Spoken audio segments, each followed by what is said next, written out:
In an ancient time, when a terrible evil threatens the land, only one man can save the world. Say what? Get out of here. What? What's the meaning of this? Oh, let's take off that broken record. I say. Here, hold my earrings while we take this monster down. I've got your back, darling. We just might burn down this town. Oh no, oh yeah. When you're up against a challenge and you need a helping hand, we've got an arsenal of fireballs, swords and daggers, and a cat. Oh yeah, oh yeah. Hi, my name is Al. Welcome to Here Hold My Earrings. Today we have Maddie, Henrietta, Yvonne, Rebecca, and Laura. Maddie? Hi, I'm Maddie. I'm from the United States. I play Satina, a dwarven wizard. You really sound like a different person. Henrietta? Hi, I'm Henriette. I'm from Norway, and I play a Kalstar druid named Dalin. Yvonne? Hi, I'm Yvonne. I'm in Canada, and I play Cracker, a half-orc barbarian. Rebecca? Hi, I'm Rebecca. I'm from Germany, and I play Orla, a human cleric. And Laura? Hey, I'm Laura. I'm also from Germany, and I'm playing Byleth, a Dragonborn wizard. All right. Rebecca, would you like to lead us through the recap? Sure. So we left off after harvesting the giant purple worm that we killed, and we all made it out alive out of it. And then Pierce, because inside we fought a couple of jellies, and Pierce was very confused because he said that these oozes and jellies usually never live inside the purple worm, so they might just live there because of the worm was infested with the mold. And so he also explained that he's seen these creepy crawlies kind of drawn to Blingdenstone, and so maybe he thinks that they might have some intelligent motivation behind this. He also told us a bit more about the history of his town. So he said that around 100 years ago, Blingdenstone helped an escapee from the Drow, and so then the Drow came back for revenge. And destroyed the town, slaughtered and enslaved its inhabitants, and the survivors hid. And so he said maybe some of these survivors turned into were-rats, which was one of the creatures that we also saw inside the worm. And he thinks that maybe technically the true inhabitants of the city might be these were-rats. So then Dylan said something about also having met a cube which changed its behavior after becoming infested with the mold, and it talked and it became a housekeeper for a lich. After that, Pierce was horrified that the party knew a lich, and then what followed was a very intense philosophical discussion about the nature of morality and what makes a person a good person. And Pierce explained that Blingdenstone is a good city, and that when we get to the he will introduce us to the king and the queen, but Blingdenstone does not have a lot of resources, so we need to kind of really try to convince the king and the queen of what we need for help, and maybe we need to help them as well. And he said that sometimes to get where we want to go, we might be able to travel with a trade caravan, which sometimes go to cities such as Neverlight Grove, but that these sometimes don't occur, and they can't just send a trade caravan just for us. Meanwhile, Orla was being very sick. She was dry heaving, and like she had the black eyes, and the whites in her eyes were actually gray and black and veiny. And after the party took a short rest, her eyes actually looked worse. And so it everything kind of sped down from the eyes to the rest of the face, and she was really in a lot of discomfort. Pierce tried to find more signs of his partner Crystal. He didn't find that, but he told us that we would have a choice between trying to find some purple worm eggs and harvesting them, or going straight back to Blingdenstone. Not sure how much time Orla would have.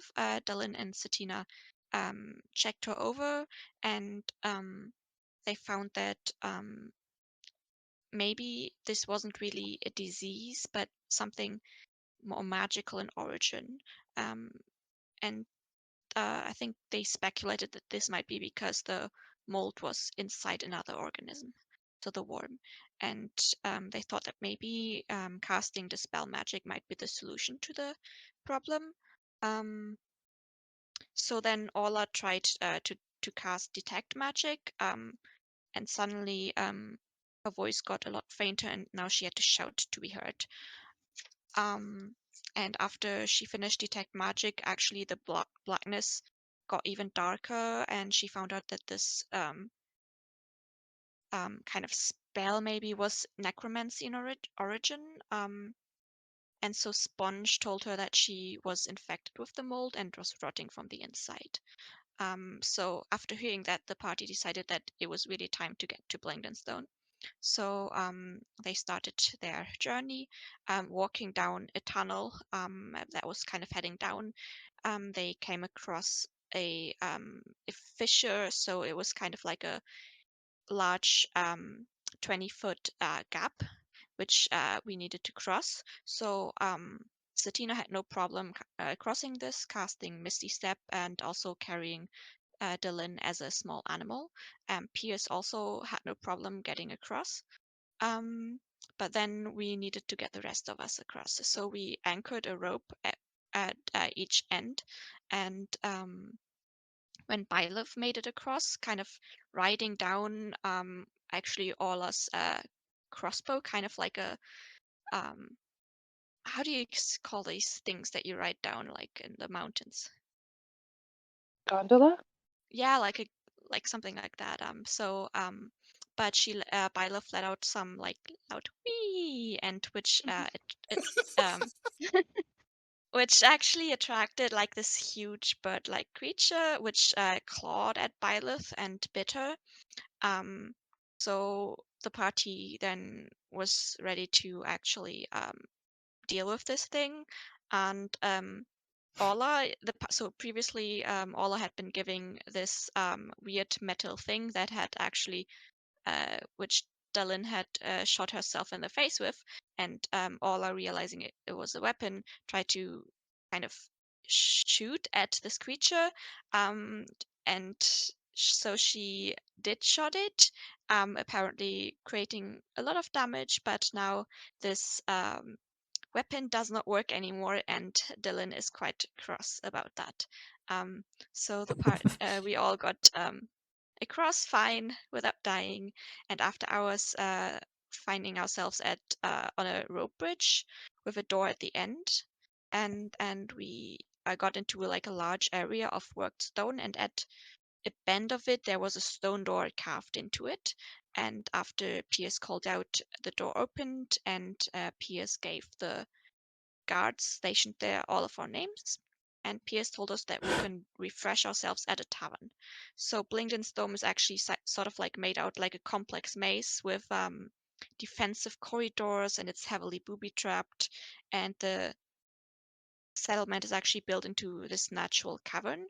So we made our way into the center of it. Also noticing that actually the town smelled really like burning mushrooms, and we found ourselves at a tavern, sorry, called the Purple Worm, and that's where we ended it. Excellent. Well done. Would anyone like to add anything? Just about the gun. I think Pierce already also told us that the artificers in Blingdenstone could get to know more about the gun and maybe even make it safer or even, make it usable again. So That's what I have. Yes, very good. Yes. And gnomes are, most of you will remember this from your experience in Chult, but the gnomes are famous for being extremely clever inventors. They're good with magic, but they're also good with mechanical invention, and they very often will merge both scientific and magical capabilities into new quasi-magical weapons or artifacts. Of course, you have a gnome, an ex-gnome in your party, so she kind of remembers this. Not so good with the whole dwarven thing. Yeah, whoop, whoop. Yeah, exactly. Yeah. I love how Violet just sort of walked right into the whole, let's go down a zip line. Whee! After all the warnings that there might be something lurking in the cavern. I Just too don't care. overcome by my emotions. Too It's just overcome by your exciting. emotions. Yeah. Yeah. Good. Zipline was the word. Zip Yeah. line, yeah. Although it was a harness, I mean, it could have been like a gondola, like a ski lift. Yeah. I've definitely fallen off a ski lift before. Not very far up past the, not like in the Yeah. middle of the mountain where it's like 100 feet off the ground, but okay, so and you guys are now currently in Blingdenstone.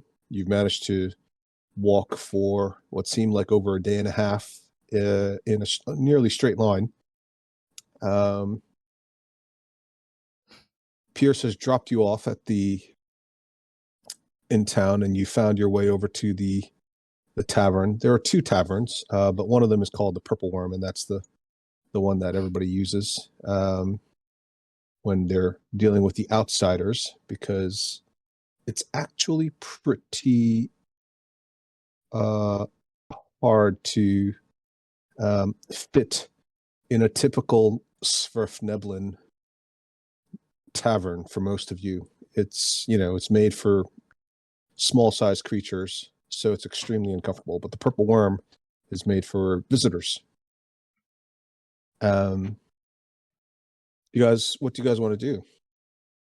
You can look around. There's obviously merchants. It's not a huge settlement. It's, looking around, there's a lot of empty space, and there are areas that have, sort of the gnomish equivalent of, hazard signs or construction signs, or, do not enter tape written across, certain sections. You can see areas that look like they've been dilapidated. The whole cavern itself is mostly a natural cavern that's been carved out further. The cavern roof is very high. It's about 100 feet high.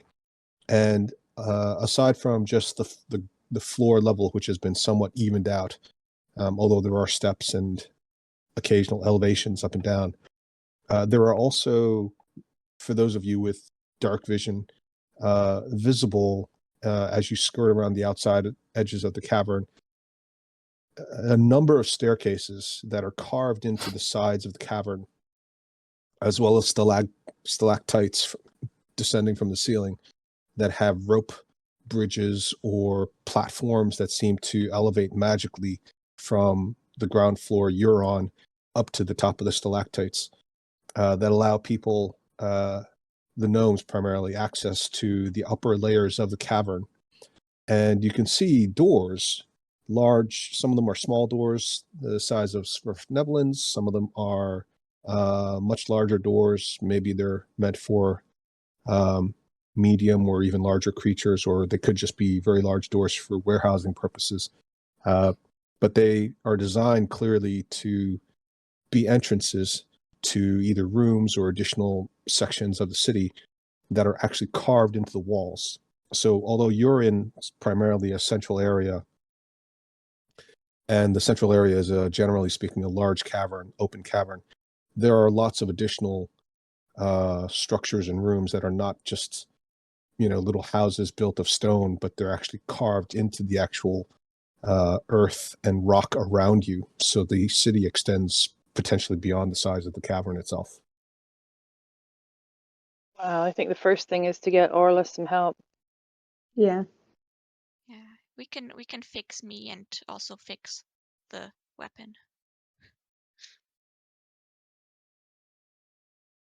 I don't think that'll be at the same location. Didn't we decide that we had to see the queen to get Orla some help? I can't remember what somebody had said. Well, we need to get to the queen and the king to maybe get some help going to this other place that you said you needed to go to. But I think Pierce said that we might be able to find some clerics here that might help me. Okay. Yeah, maybe we're supposed to meet Pierce tomorrow after we took a rest at the Purple Worm to meet with the king and queen, I think. All right.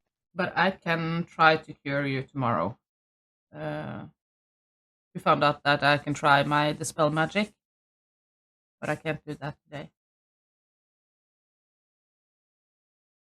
So Will you still help me even though I broke your thing? Oh. Cute. maybe I'll sleep on it. What a ball buster. No, I'll help you. I'll try at least. I have, let's see, 3 Nothing attempts. like a lawful nothing like a lawful evil healer. What do I get in return? Yeah, exactly. Medical school isn't cheap, you know. Some blessings in the future. Yeah. Well, I need to go and find a vendor to try and buy a new leather armor because mine melted away. And I would also like to try and find a pearl worth 100 gold. That's on my The- to-do list. The elusive pearl. Mm-hmm. And the best thing is that I don't actually need the pearl. And Yeah. I'm the one who's doing everything to find one. Why do you want the pearl if you don't need it? Well, Satina and Byleth needs it to cast Identify.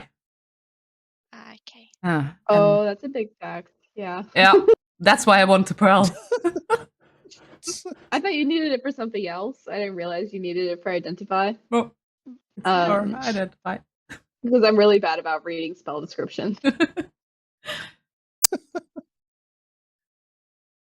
It's a good thing that we have some real mobs in this group. Yeah, right. The rest of Do you you like, remember "It'll your be fine." mittens? Yeah. Yeah. And I do have some gems that I don't know what's worth that we could try to sell. Do you think that there's a like the artificers or maybe even the Well, if we clerics? can find some, if we run a What's Go up? ahead, Maddie. Go ahead, Maddie. Finish it. Do you think that maybe the artificers or the clerics would take value in the mold vials that we have of the different like extracts that we got? Maybe for like research purposes to try and understand the mold better and how it affects the wildlife around.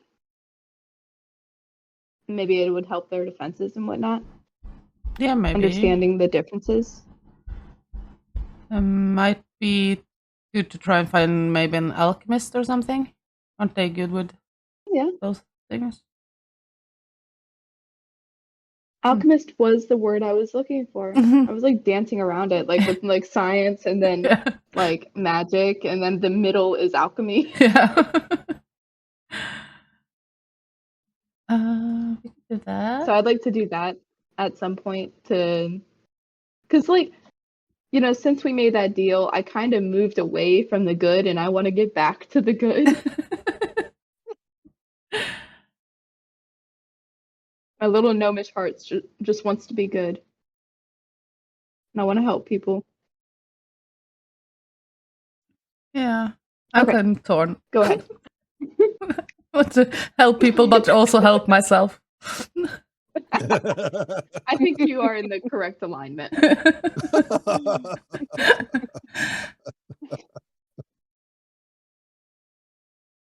Huh. Okay, and I think it was Rebecca that started talking. I actually didn't. Oh, who started talking? I'm sorry. I think Laura was saying something. Oh, was No, I Laura? also thought it was Rebecca. I didn't talk. Oh, I don't remember saying anything. Oh my god. Well, that's okay. is it a ghost? Yeah, I think Maybe. it's a ghost. Christmas pasts. Yep. Right.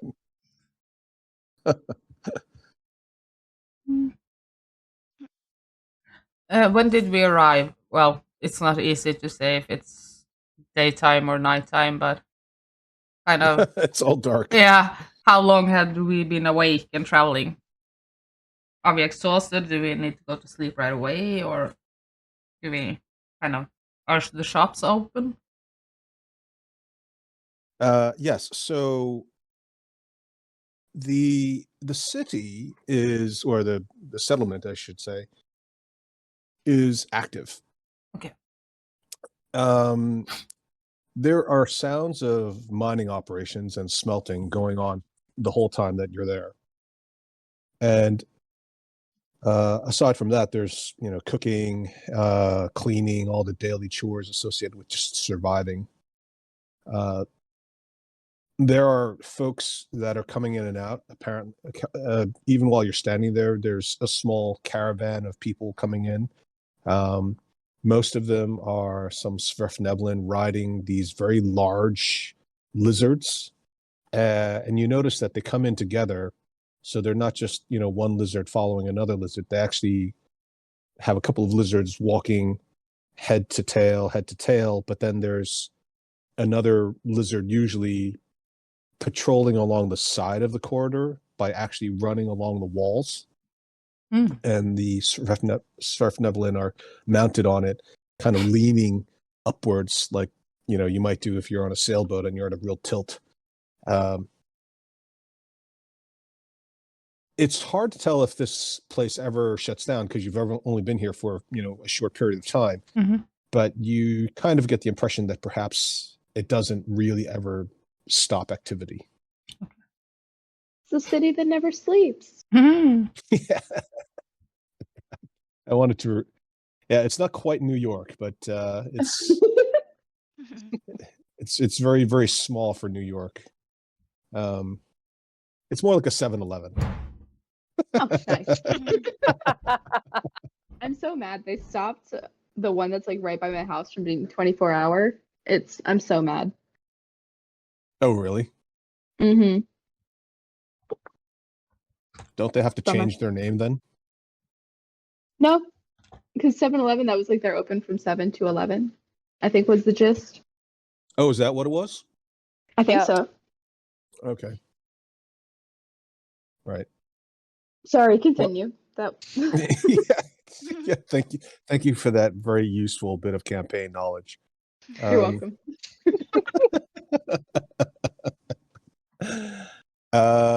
I mean, so imagine you do see this very large body of a purple worm now that you've seen one up close. It looks almost as big as the one that you managed to help Pierce take down and extract organs and blood from and bile. But it's off in the corner and it's actually leaning against the wall. One of the the cavern is irregularly shaped, but if you imagine that it was a circle, it would be along the outside edge of it, essentially sort of in a half moon crescent shape. And you can see people walking in and out of it through the mouth, basically. But you can also see people barbecuing food, kind of like street food. There's just like the smell of burning zirkwood. There's the smell of roasting mushrooms and meats that you can't recognize or necessarily tell. You even smell fish. which might be a query, but don't forget there is a big lake that you guys, avoided going to a couple of times. And there are lots of folks coming in and out carrying things, whether it's bushels of rocks, cartloads of mushroom stalks. There's lots of different kinds of mushrooms. There are big round ones, there's little skinny ones, there's long ones. So there's a lot of activity going on here. And there is there's a central, you don't know if it's a temple necessarily. Oh, well, actually, can you guys see this ring? Yes. Yeah. Okay. So that is the symbol of a gnomish god that Satina would recognize as a cultural gnome. She knows that it's called, the god is named Kalarduran, Smooth Hands. And although he is a general god of the gnomish pantheon, he's specifically the god that the Sverfneblin worship most, because he's the god of stone and stoneworking. And there is a building that's got that symbol on it. Well, the only thing I need to do is get my Warhammer fixed. Oh yeah, and there are people like hammering things everywhere. I mean, it wouldn't be a gnomish or dwarven city if it didn't have people hammering metal and stone and all kinds of things. Didn't we collect like a lot of like scrap armor and weapons that we could sell? I think there's some bits and pieces hanging around. Yeah, we got some stuff in the bag of holding. We just have to decide what we want to sell and what might be useful. Mm-hmm. And we have a shopping list? Yeah, that's old, I think. That's really old. That's I think before so. I joined. So Ooh, I think that is that old. needs some updating. Maybe a tad. Maybe a bit. I have some gems. I have one gem left from the Hill Giants. I don't think it's worth a lot because the Duragard dwarfs laughed at it. So, and I also picked up some gems from the cavern right after the purple worm. I think it was 3 of them. So I have something to try and sell. And a silver armband from, I think that was from someone I looted. Very good. Don't remember. An old friend. I think it was the well where we found my spear. Actually, Oh yeah. yeah. With the creepy child? No, after that, where the Pretty close though. ghoul thing came up. The goat thing, not ghoul. The ghoul goat. I think it was that one where I found a silver armband. All right, so we need to grab a kip and then go shopping. Yeah, or shopping Sounds first. good. Oh, you say kip too? Well, I do. I don't know if anybody else does around here. It's a very English thing to say. What is a Yeah. kip? Little sleep, Oh, little nap. But only a certain group of English people use that phrase. Really? My grandmother used to use it all the time. Well, if I'm not very hurt, so I can go shopping now. I'm fine. Or we can sleep first, depending on what you want to do. But what about Well- dispel magic? I need to Can wait that heal until Warlock? I need to wait until tomorrow anyway for the spell magic. Oh. Yeah. All right. But we could Yeah, go you're probably and right. see Stay up if while we everybody's we could see if we can find a cleric that we can pay to do the spell magic. today, Mm. but I don't Maybe think. at the temple? Yeah, maybe there might be some clerics that can do it. It's up to you. Sure. I'm up for it. Let's go. I can tell who's tired and who's not. I mean, I only have 4 hit points, but Yeah, but yeah, let's do it. I can do As long as something we don't about get that. attacked.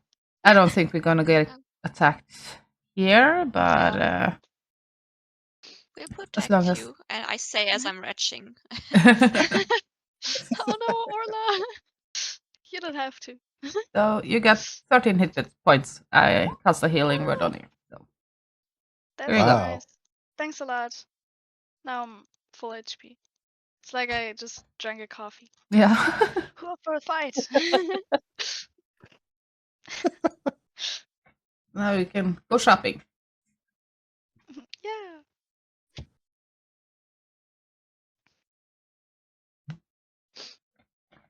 I'm waiting for you guys to tell me what you're doing. I am going to find a vendor and see if they have a pearl. I'm just gonna go from everyone that I see that's selling stuff and ask, "Do you have a pearl? Do you have a pearl?" Hmm. That's what I'm gonna do. Yeah, fair enough. Okay, so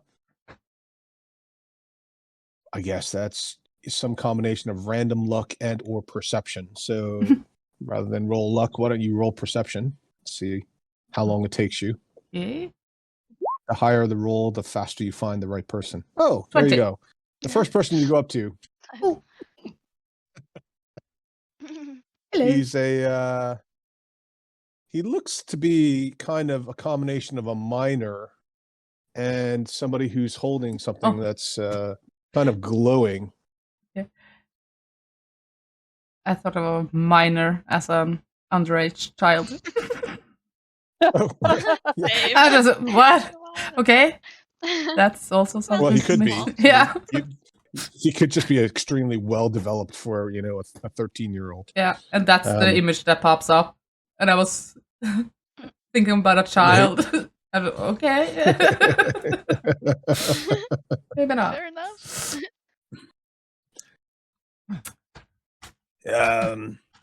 You're looking for gemstones. Yes, pearl. A pearl. Yes, I guess that's not very easy to come by here, but Well, if we mine it out of the rock, then we might have something. But pearls, aren't those from like fish or something? well, not fish, but the ocean. Yes. Well, and he kind of scratches his bald head. They're the ocean. What's the ocean? A lot of water on the surface. Oh, you mean like the Dark Lake? Yeah, but it's on the surface. And it's much bigger than a lake. And he looks around at the giant cavern that you're in, and then he looks at the rest of you. He leans over and he looks at the rest of you, and he looks back at you and says, "You do realize we're not on the surface, and this is underground. We're in the Underdark. Oh, we know. I don't know where you're going to find an ocean here." No, but there might be had some travelers coming around here, having sold it to you or something.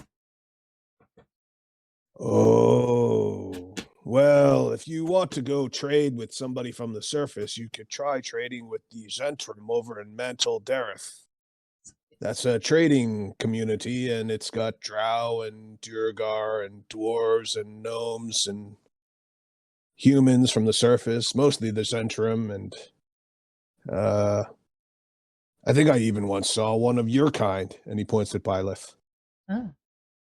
What do you call the place? But it's called Mantle Dareth, but it's about a week's walk through the caverns. I mean, it'll take you a few days to get there, and you have to really. Well, I'd recommend going with a caravan, otherwise you might get lost. Mm-hmm. We were also told that there are some pearls in the purple worms. That may And he looks at you and he work. goes, and he seems to stiffen up. Those are very, very valuable. They're much more valuable than most diamonds and rubies. I mean, if you found one of those, you'd be a very, very rich person. Well, we didn't find one. Are you sure? And he looks at you. Yeah. We You own. sense that he's trying to tell if you're lying to him. Well, I'm not. We didn't find Jack. Find a lot of You did acid You and find a lot of. You know, this is like this. Look at the rest of you. See all this. The lack of the lack of appreciation. Well, we didn't find any pearls in the purple worm that we were inside, but Well, they're pretty rare. I've only heard of a handful of them ever being found. Huh. Then again, one doesn't normally go after purple worms. So you took down a purple worm, did you? yes, You don't look tough enough to do it. we helped Pierce, Blue Bottom. Kind of stumble on him. No. Yeah. Oh, that nerd. Ugh. Going after trying to figure out how purple worms live. I mean, he should get into a normal line of business like a proper Sverfneblin. Mining, good solid work. And he bangs his pickaxe on the ground. Now that's a kind of a trade that a real gnome could understand and appreciate. Well, All this soft, flighty, following animals around and checking their poops. don't miss that. That's useful. He's helping the village or the settlement. He procured some, I don't know what he called it, pheromones to keep the purple worms away. So it's useful. He did? Yeah. Oh. Well, we did. You did? Yeah, he stood outside Oh. guiding us. We had to go inside it. Oh. Yep. Did you find anything else in the purple worm? Some acid. We got burned. Oh, well, yeah. if you have acid, I could use it. I do use it in my my processes for refining things. I don't think I picked up the acid, to be honest. Nope. I didn't get that. It was my companion that got that. He looks at the rest of you. Well, I had it? I can't remember who had it.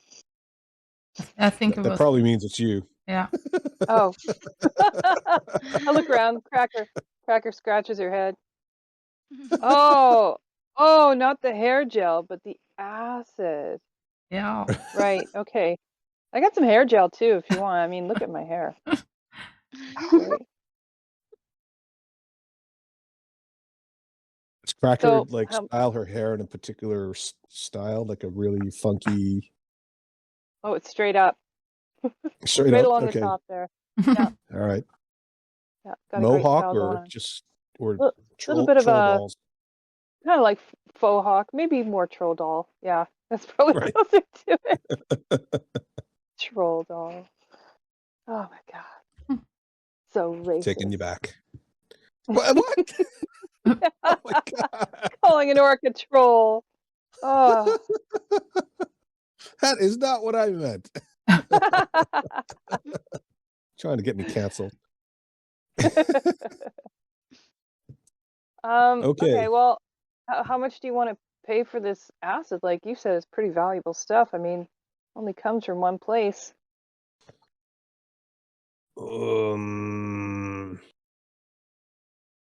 Well, maybe we could work out something in trade. I mean, do you have something else you'd like to use or need besides this pearl of yours?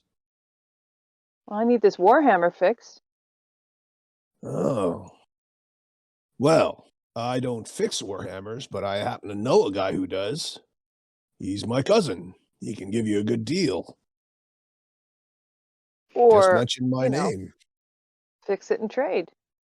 Maybe I should trade with him then instead. Well, he doesn't need acid, so you'd have to do a Okay. three-way trade. He only Two-way uses, trade. well, he smelts metal, but he won't actually need the acid for anything because acid's much more powerful, so it's used for etching. If I was making jewelry or trying to take off the edges of a particularly tough gem, then maybe that would be what I would use the acid for. Maybe clear up some of the gold that's found in the veins. You guys But need this- anything from this guy?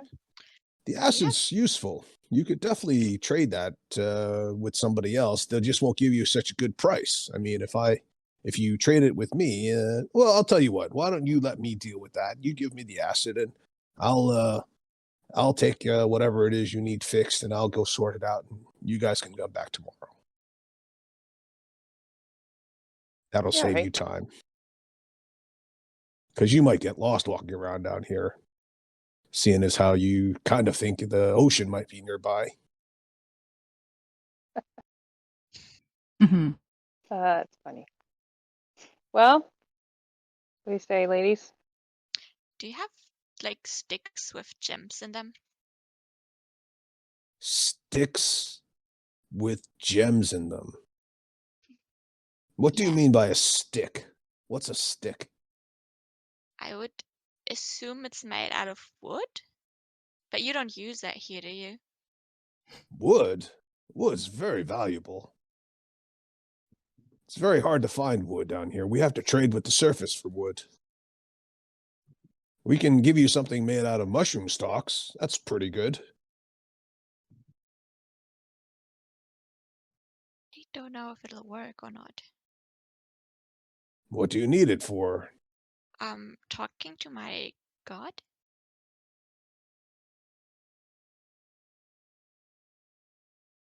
Talking to your god. Yes.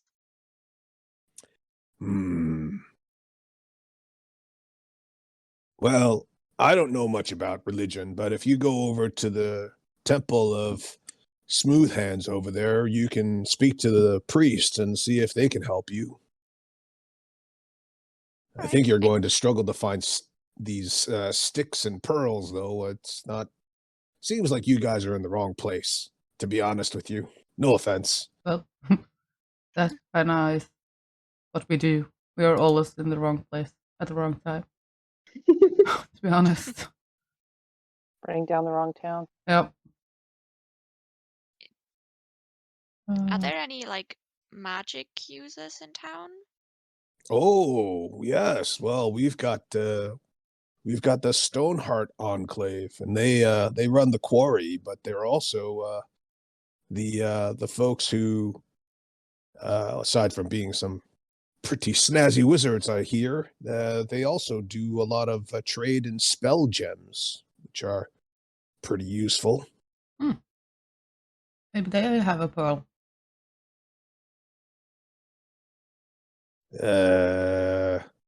Maybe they can heal me. Maybe. The pearl is used looks for a like- spell. Oh, it's used for Yeah. a spell. Yeah, Yeah. well, you could ask them about it. I mean, I've never heard of a pearl being used as a spell thing, but spell gems are pretty powerful. I mean, they basically store spells. Ah. I'm Oh. not an expert on it, Oh. but I think that's how it works. Satina woke up. Oh. Oh, hello.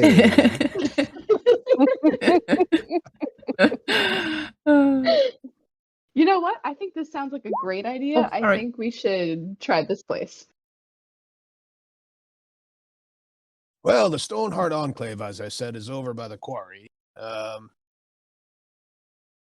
I know. It looks like the whole place is a quarry, but basically you have to go out the tunnel heading northwest, and then about a quarter of a mile, and you should get to the quarry. There are some branches off, but if you take the road that's most heavily traveled, it should be all right.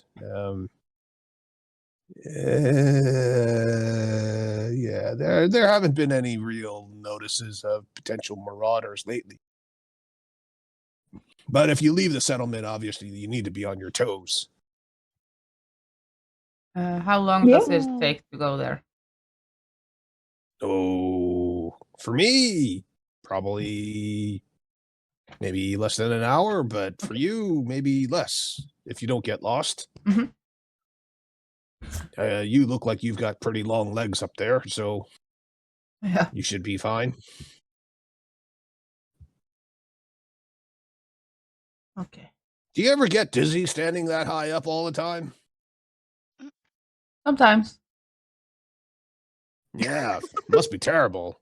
Yeah. It's a long way And down. how do you stand being up on the surface where there's no rock above you? I mean, do you ever feel like you're just gonna float away? It depends on what you drink, I guess. What you drink? Oh, have you tried the Purple Worm Tavern? They've got some really interesting stuff to drink. Well, we're going there later. So, Oh, okay. Well, it's good for people your size. Some of the furniture is suitable for you giants. Okay. Yeah, it's Yantha Cokes Rock. She's the leader of that group, but I'm not sure if she's there now. She might actually be traveling to Mantol Dareth right now. You could try her apprentice, Miss Pathshutter. Can't remember her first name. Anyway, there's always somebody there. Okay. I have some gems here. You look like you know a thing or two about gems. Can you tell me what they are worth? And I show him Oh, one of the gems from sure. the Hill Giant. The one that I didn't give away. Okay. And the one, yeah. yeah. And I picked up 3 gems from the cavern after the purple worm that led us. Or Mhm. was it before? It was before the purple worm, I guess. Right. Mhm. Yeah. Oh, sure. Well, I don't do free appraisals, but I'm happy to do one if you are willing to pay for it, or if you want to trade. How much? I usually charge a percentage of the value. How much? Well, it's depends on the stone. If it's an extremely rare and valuable stone, the percentage goes up. If it's just a common gem, semi-precious, then it's not going to be very much. It usually ranges between 1% and 5%. Okay. You go ahead. Oh, okay, right. So you want me to take a look at how many stones? 4 stones. Okay. So with your passive perception, you Mhm. realize that as you hand out the stones, his eyes light up, and you get the sense that gems are very, very important to him. Mhm. Maybe because it's who he is, but it could also be a cultural thing. Mhm. Oh, yes, gems. Ooh. I love these. And he sort of he twirls them around in his hands. He feels the weight of them. He pulls out a little loop, a magnifier, and he inspects them closely under a firelight. Oh, yes. Yes. A couple of occlusions in this one. Oh, this is not bad. No, they're all terrible. Let's see. I'll give you 10 gold pieces for this one, which is the Hill Giant one, Mhm. and 25 for each of the other ones. Okay.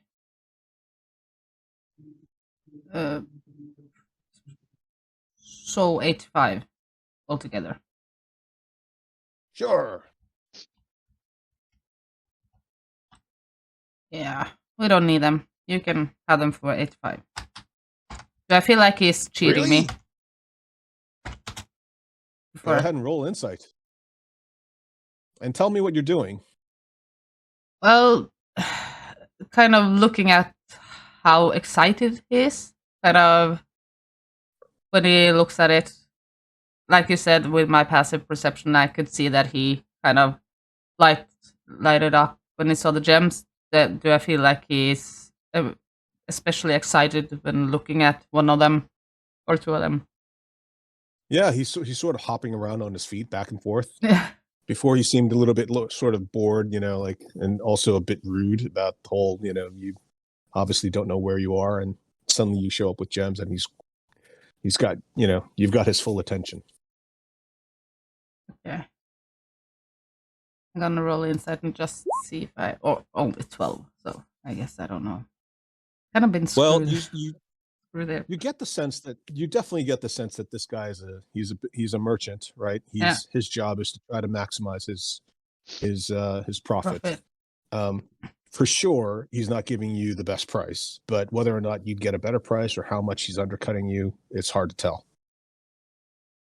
Okay.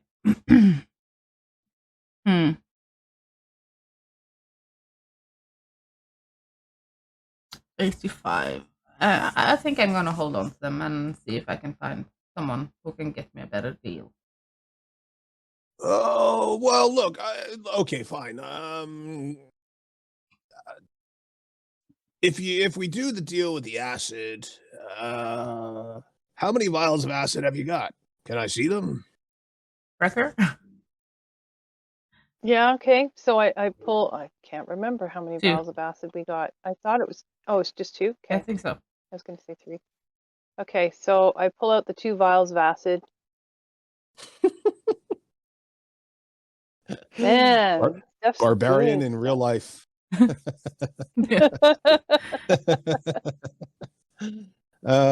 vials of acid. Oh, what's that coloration?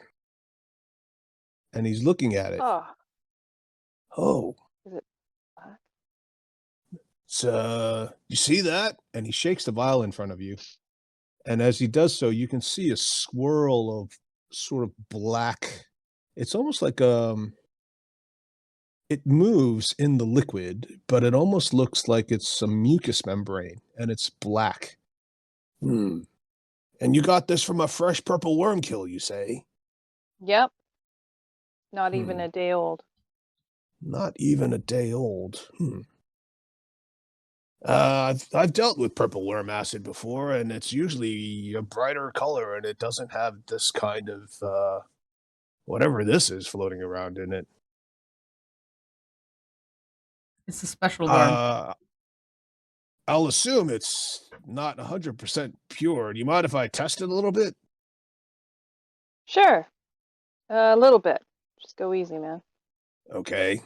So he takes out a rock of what appears to be just some agglomeration of some various types of stone. It's got a little bit of calcium in it that you can see clearly. It's got something that looks like it could be just granite. And even has a couple of flecks of gold in it. And he unstoppers one of the vials and he pours it out a little bit onto the rock, and immediately it starts to smoke and hiss. Oh, looks pretty powerful. No, but it definitely smells off. Well, I suppose if I'm just using it for cleaning purposes, it's probably going to be okay, but I'm going to need to use some extra precautions. Was there anything wrong with the purple worm? I look over at Dylan. There were those weird slime things in it. Might just be part of the slime things. Yeah. Hi. It was infested with slimes? Yes. Who attacked us? And he immediately sort of steps back and he looks around. What's wrong? We've had a lot of slime problems around here. This is not a good sign. You shouldn't be bringing this stuff in here. Pierce, know It's about in this? acid. Yeah, he was with us. I'm going to have a word with him about this. Bring it up at the next town council. You should definitely speak to the king and queen. I don't think I can buy this from you until the king and queen clear it. Somebody from the head office has to approve this. This is, and he hands both of the bottles back to you. I would be very careful. Don't try to sell this to anybody. We don't know what it is yet. If I were you, I'd be very careful dealing with any of this. We've had people go crazy around here lately, and we've been getting attacked by a lot of slimes coming through here. Several really good friends of mine who died in the various mines. Yeah, it's not a good thing. Okay. Sorry about that. How have people gone crazy? Well, we don't know. Some of them just disappear. We assumed initially that they were just dissolved into the various jellies and slimes and all the other things, since they are corrosive and that's how they tend to consume. But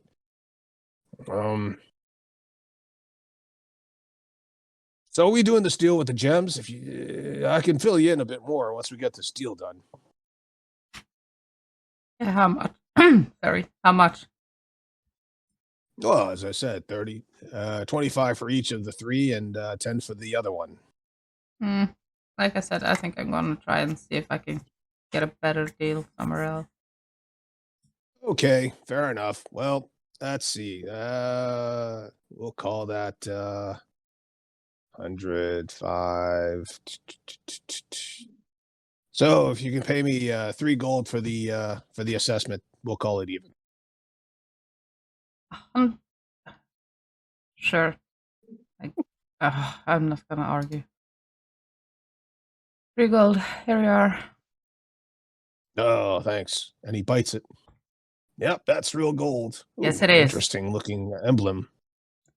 Where'd you get this gold from? To be honest, I have no idea. There's a huge mix in my bags now. I think that's some of the gold that I got from the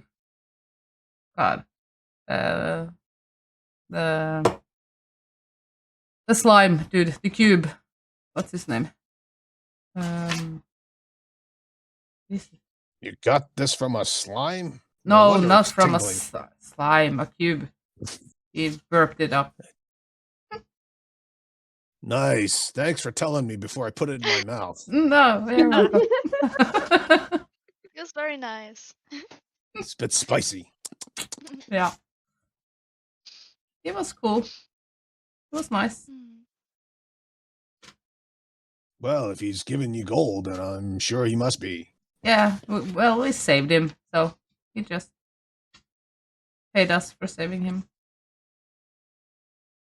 Well, I'll tell you what, if you want to pay me, I'll give you some more guidance on some things.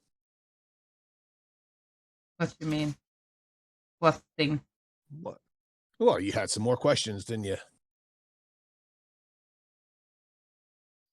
Yeah, well, maybe we go somewhere where we don't have to pay them for simple answers.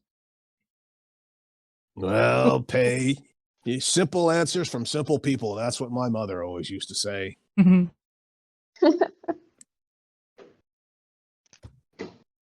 All righty then. Well, good luck finding somebody who's going to buy your trashy gems. Thank you. Then. I'm going to find someone, or I am going to keep them. They look nice. Women. Maybe you could use them as a featherweight, just like leave it on top of your books to make sure it gets no use whatsoever. Yeah. Or like glue it to a stick and give it to Yeah, Orla. you could glue it to a stick. Yeah, we could.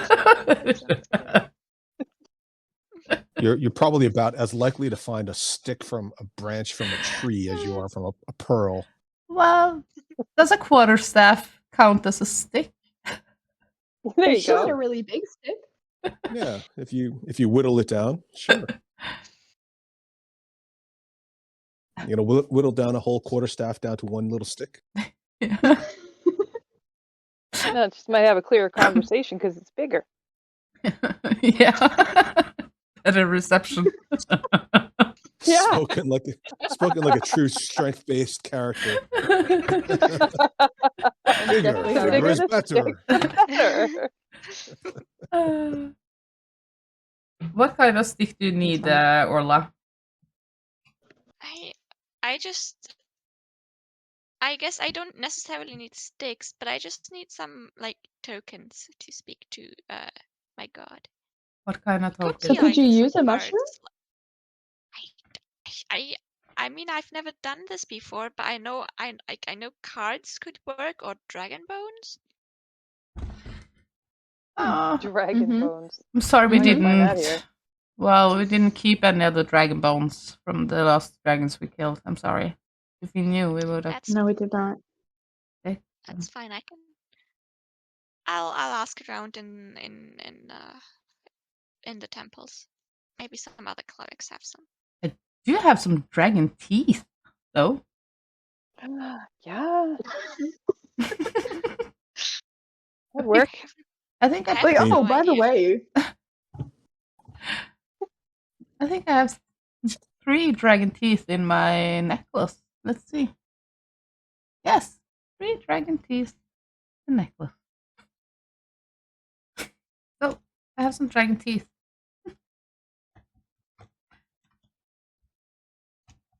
I don't know if it'll work, but I mean, we can always see. But at this point, I should be casting magic anyway.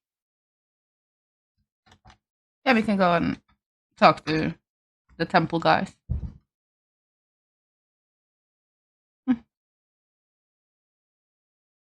Sounds good. Okay. Well, thank you for your help. We'll be back if we want to sell the gems, or if we have any other gems that we need to see how much it's worth. Well, no need to walk off. I mean, Well, we're busy. We need to hurry.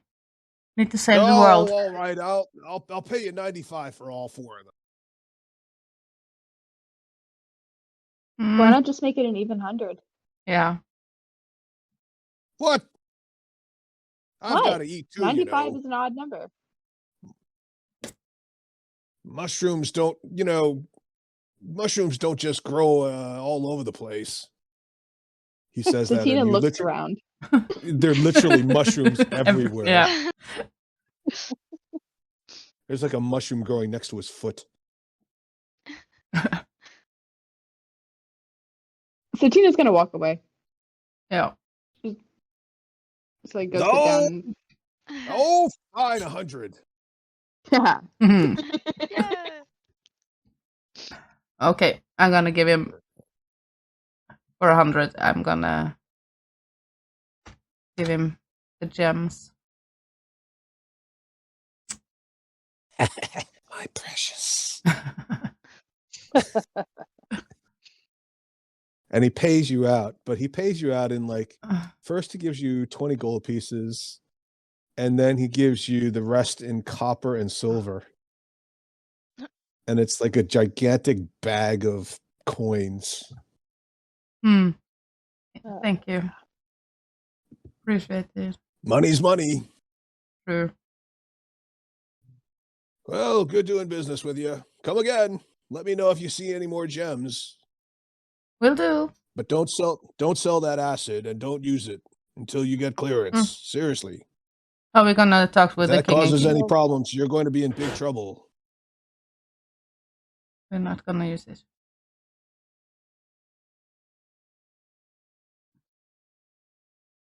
Bye bye. He yawns, and then he scurries into his little stone structure, and you hear the sounds of locks being unlocked. Click, click, click, click, click, snap, spring. Oh, dude. I feel like I've been cheated again. Yeah, I think we might have been taken on that one. Oh. That's possible. Maybe one of us should study gems or something. That way this stops happening. Yeah. Says I the look at dwarf. you. Yeah. I think Exactly.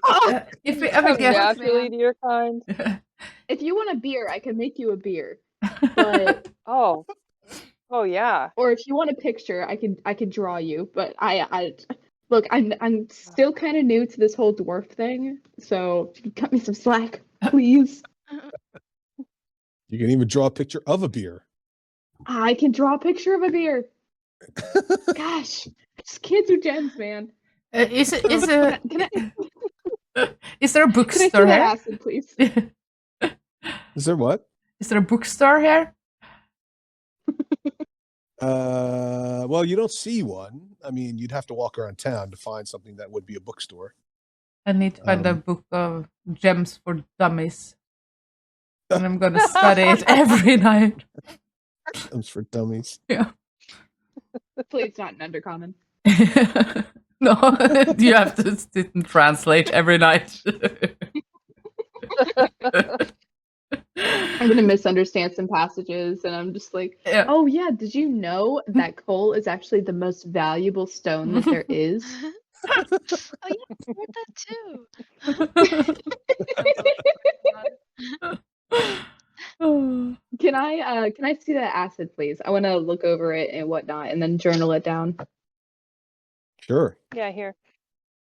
Yeah, Thanks. it's like it's a bit of flotsam just literally floating around in there. It doesn't look like it's alive. It doesn't seem to move until you shake the vial, but it definitely is a bit of mucusy, interconnected, what appears to be biological material. And the I whole can't spell mucus. Ugh, and the whole Sorry. mucus. You can't spell mucus. I can't spell mucus. Just pick your nose and smear it on the page, and then this way you'll remember what it is. Or just do as I do. Write down goo. It's fair. Mucus, mucus. You know who might understand what's going on with this better is our gnome friend who's a biologist. Oh. Blue bottom? Yeah. Why? Blue bottom? Blue bottle? Bottle? Blue Bottom? Is bottle. it not blue bottom? No, it's not you. You Bottle. pervy dwarf. Well, you never know with your names. Jesus. Right? Yeah, Where is Poops and Pool? Yeah. exactly. Mhm. And Tonker the Tinker. It's just, you Yeah. never know. Yeah. I think that's a very good Oh. name, actually. It describes him perfectly. And part of it. Fizzle sticks. So- You never know with you.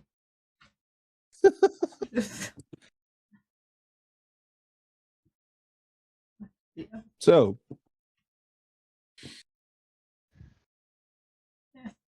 I've done what I came to do and didn't get my pearl again. I tried. Henrietta, the day that you finally find a pearl, I honestly hope the rest of us can hear you crying. Yeah. Oh, big woman. Oh my God, Then she this is gets the someone else. happiest day of my of my life. I never thought I would see it. I've been working so hard. I'm gonna quit the game when I get the pearl. I finish the game. That was Yeah, Yeah. You win. finished now. yeah. Mic win. drop. Goal is reached. Main And quest. we just hear like the sound of we just hear the sound of high heels walking away on a wood floor. Yeah. Click, click, click, click, click, click. Main quest finished. All right. So, speaking of main quests, meanwhile, your party member is just like, Mhm. Let's go to a temple or something. Sounds good. All right, let's go try to find some help for Orla. Yeah. Yes, please. and occasionally there's like a little bit of gas as well. So like, God. and it smells terrible as well. It smells like rotting vegetation. Mm. Nice. Do I smell worse than Cracker? Come on now. It's a different flavor. Different flavor. I want to say that it's distinct enough that the union wouldn't get on your case about stepping into somebody else's territory, but We ain't smell buddies. all right. So you head over to the temple. It's a large, round stone building. It's carved out of the ground.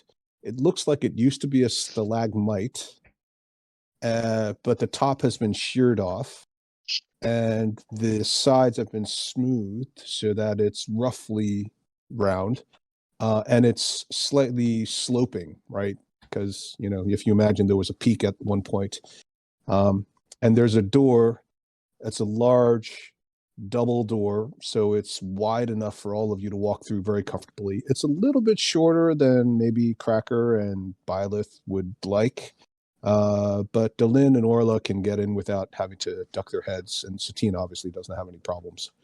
The doors are wide open currently, and as you walk in, you immediately smell the scent of what you assume is some sort of burning herbs and spices and incense of some kind, although it's not anything that any of you recognize coming from the surface as you do.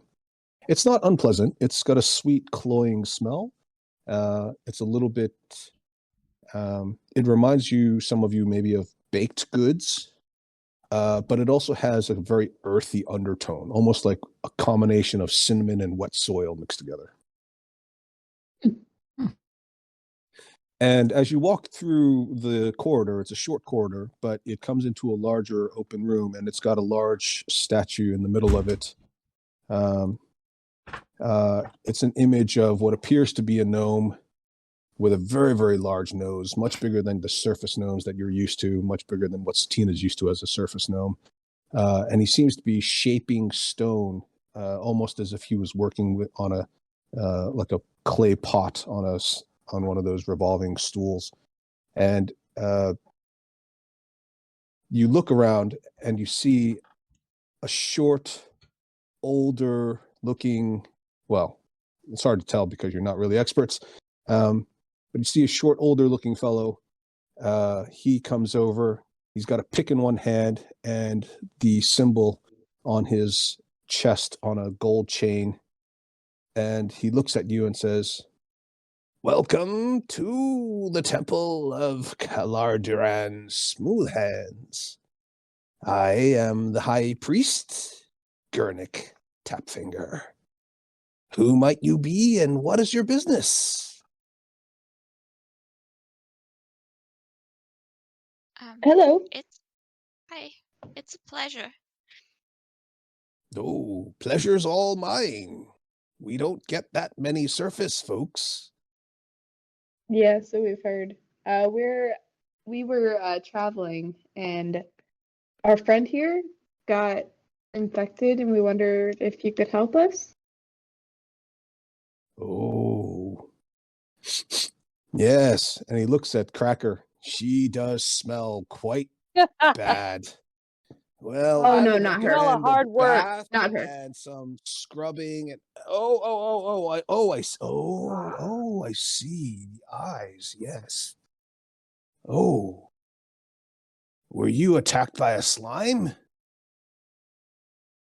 Well, I was inside of a purple worm. It was dead, obviously, and we tried to get some of its blood, and it splashed on me, and we think this might be like a magical disease, like a necromancy disease. And how would you know that? Well, I myself, I am a worshipper. I mean, of a different god. But I could I can detect magical effects around me if I try and concentrate for a while. And so I mean, obviously also my friends here, they also first thought that this might be magical, and then I took a look and it might be something related to necromancy. So yes, I Oh, I also worship. see. I see. Well, let me take a. Why don't you kneel down over here in the light, and don't get too close. And he gestures for you to kneel down. I do that. A little lower, please. I'm only little. Well, compared to you. Uh, and as you're kneeling there, sort of sitting on your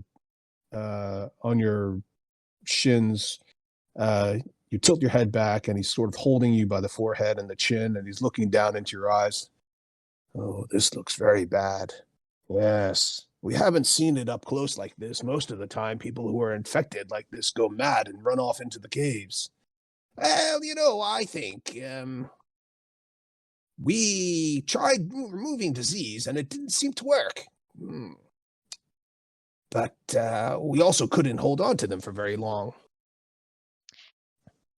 It's not a disease. I can also sometimes see if someone has been poisoned or if something is poison or is disease, and it's not that. So this wouldn't help if you're trying to cure a disease. Oh, and So you maybe think this it's is magical? yes, I am very sure it's magical. So maybe this is a good thing for if other people come in and they're infected, then you know that how to deal with that before they run off and get mad. Well, that's true. I could attempt to dispel magic. There's no guarantee it'll work, and we would require, of course, a donation to the church. But I'd be very happy to try it for you. I mean, of course, I was going to make a donation to the church anyway. Oh, good. We're in agreement. Well, the usual for something this powerful would be 300 gold pieces. Ooh. I have 24 gold pieces. That's all I have. And he looks at you. He blinks and goes, and then he sort of claps his hands together like he's, dusting them off and goes, well, that's too bad. Good luck then. I would donate everything I have to you. Well, I appreciate that, but we have limited resources and we need to look after the rest of the city. In fact, I'm on my way to go see the king and queen now. Apparently, there's some hubbub over at the toy factory. Hubbub? Hubbub. Some doings on. Something's going on. There's a disturbance. I'm not really sure of the details. I was going to get briefed. Maybe we should just come with you. Meet the king and queen ourselves. And we could be helpful if there's some hubbub. We are, Yeah. Skilled and trained. I'm good with hubbub. It's kind of an invitation-only thing, it's one doesn't just show up and get an audience with the king and queen. Oh, we wouldn't be showing up. We'd be going with you. But I don't know you. Well, That's like we inviting introduce yourself to ourselves. somebody's party by just walking in with the same person that's going to the party. That We It's called a guest. That works. we were going We're to both go, fellow yeah, clerics. and we were We have going something in tomorrow common. anyway with the blue bottle to see the king and queen. He was going to escort us tomorrow. Oh, that freak. Ugh. Oh, Gosh. goodness. I mean, what's wrong with a Svirfneblin working with stone? I mean, why does he have to go off and deal with living things? Stone is so nice. It's smooth, it's immutable. Once you work it, it stays. It doesn't keep changing and running off and laying eggs and droppings all over the place. He's Once a you lost one. learn about learning things, then you're better equipped to handle them.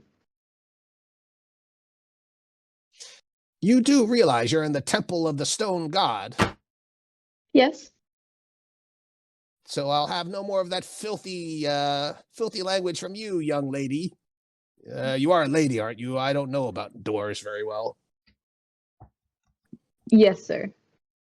Well, yeah. All right, fine. You can come along, but be quiet. Don't talk. Wonderful. Thank you. If somebody asks you a question, you can answer them. But if you interrupt me, well, let's just say, and he waves his hands threateningly, and he casts a spell some of you may recognize it as prestidigitation, and his eyes flare up. I can be very terrifying. Ooh. Oh yes, terrifying. Are you going now? Gosh, I wish I could cast thaumaturgy and kind of like show him that he's not the only one who can do ice stuff, but I better not risk it. Yeah, I'm probably gonna. not the best time. Yeah, I'm gonna I think produce he looks flame in my scary hand. Anyway. Yeah, I'm gonna produce And he flame in jumps my back. hand. I can do I'm magic gonna cast too. Mage Hand and like put the hand on his back when he jumps back. Oh, oh, oh, oh, oh, stop it, stop it, stop it. See, we can help you. Yeah. Yeah. And those of you who are standing close to him can literally see the veins on his forehead popping and just, like they're like boom, boom, boom, boom, boom, boom, boom, boom. I'll have none of that, see? Just control yourselves, all of you, and be good. Oh, And it was a joke. We're Stop it, just playing stop it, around. stop. Shh, shh, shh. He Oh, puts his oh, index finger and his thumb together, like. Shh, shh, Oh. shh. Oh. All right. That's Oh. better. Yeah. Don't forget who's the high priest around here. Uh-huh. Need a ride? Right. All right. Then, well, might as well get going. And he yells into the back. I'm leaving for the king and queen now. Lock up and make sure nobody else comes in. And somebody goes, yeah. See you later.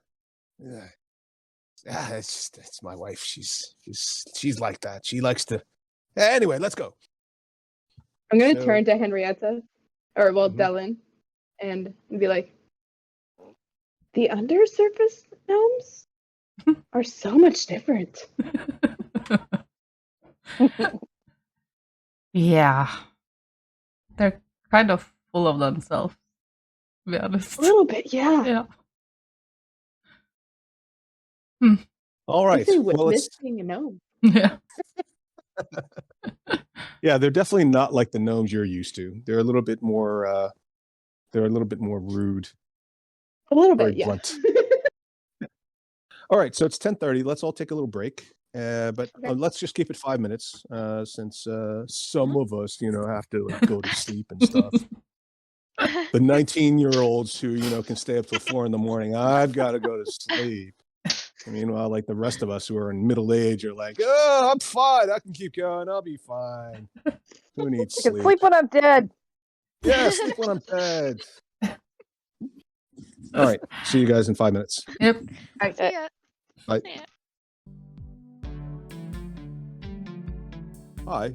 We hope you're enjoying this episode. And if so, please like and subscribe. And remember, the next time your DM says, roll initiative, yell back. Here. Yeah, hold my earrings. Here, hold my earrings. This is good. I think we only need this take.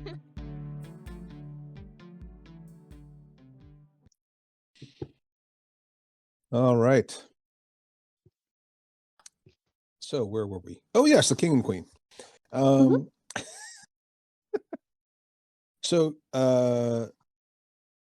Gurnik trudges along a winding path between a bunch of stone buildings, stalagmites, up and down some steps, and then he comes to a central stalagmite towards the middle of the settlement.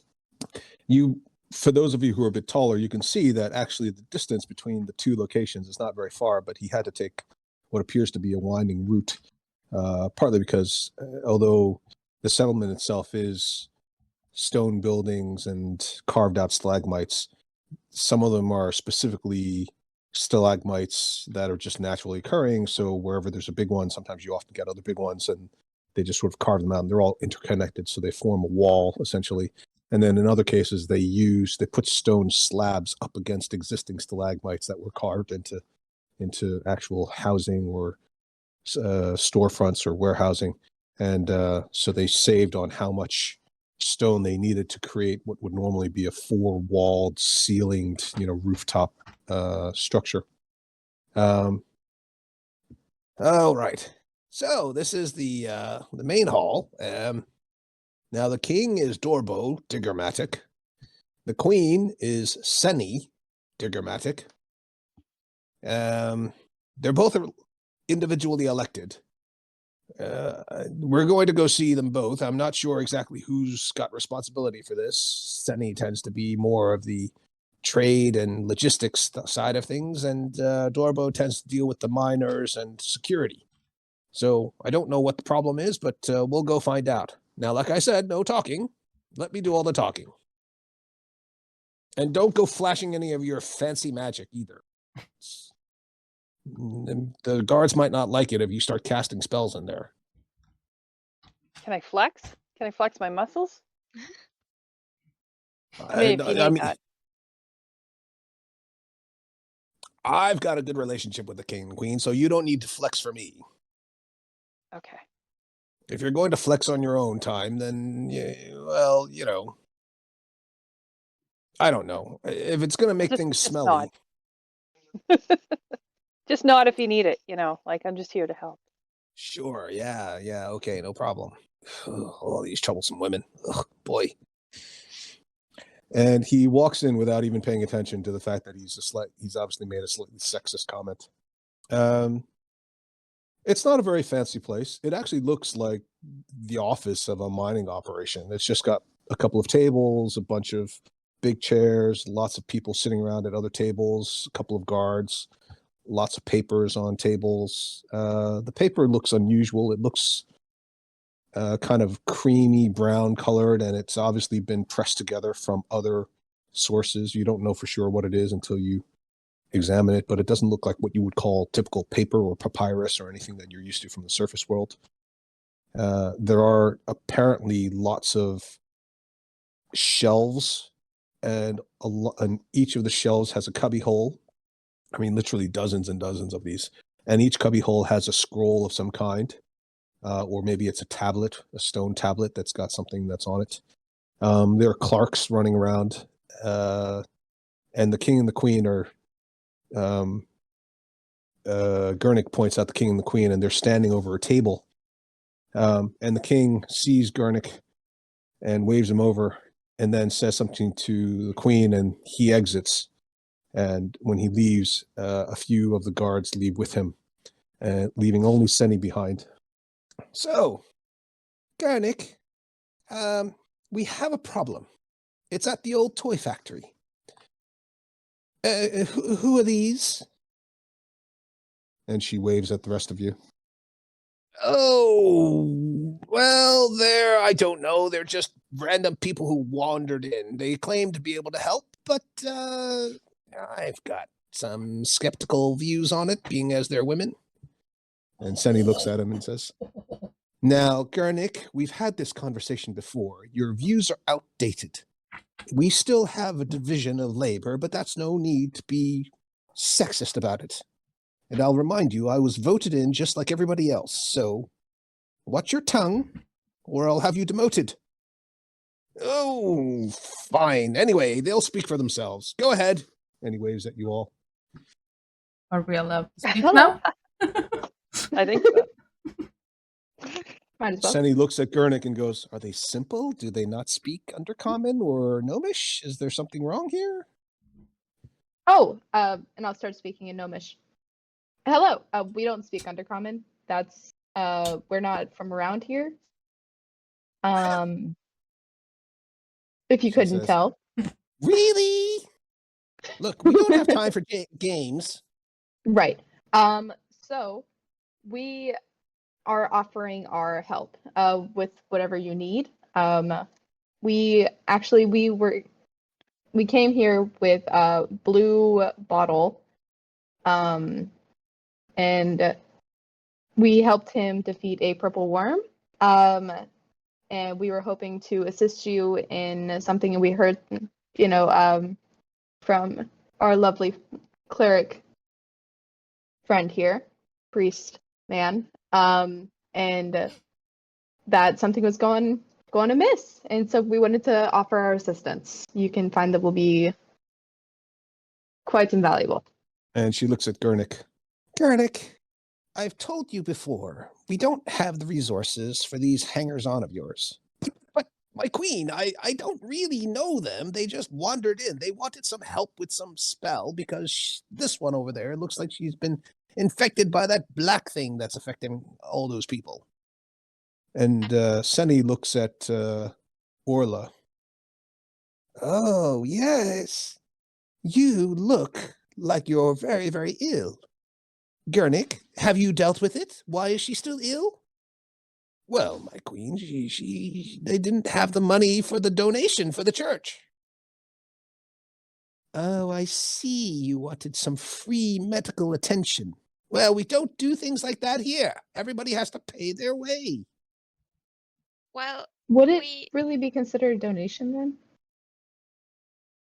It keeps the church going, and the resources are limited. We are only a small settlement just starting to get back on our feet after being out for 100 years, after the drow came through and killed most of the thousands who lived here. Yes, we heard. Our condolences for your loss. But if we can help you in some way, maybe because it's not that we didn't offer to pay what we had, we just didn't have the amount in which he asked. So if we were to pay what we do have and then offer our services as well, I'm sure we can come to an arrangement. Hmm. And she whispers to one of her advisors who leans in. Satina, since she speaks Gnomish, nobody else speaks Gnomish, right? no. Nope. Okay. Satina, you can roll a perception check. Oh, yippee. I'm so good at those. 18. You hear the word Yeah. expendable.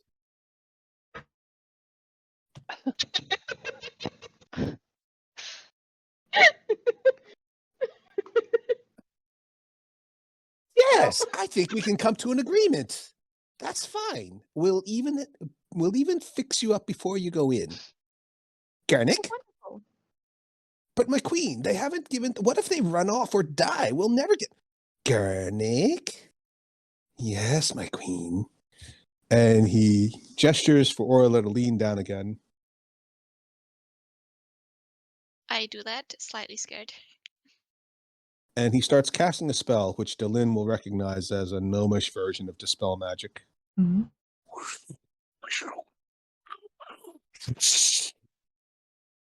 And Orla's eyes completely clear up. And on top of that, her skin has never looked so good. Nice. I thank you. I mean, yeah, thank you so much. And now that you know that this was a magical illness and not some, I mean, common illness, you can heal anyone else that that comes in with this. So that's very nice that you can now help other people with this. Unfortunately, we don't have those kinds of resources.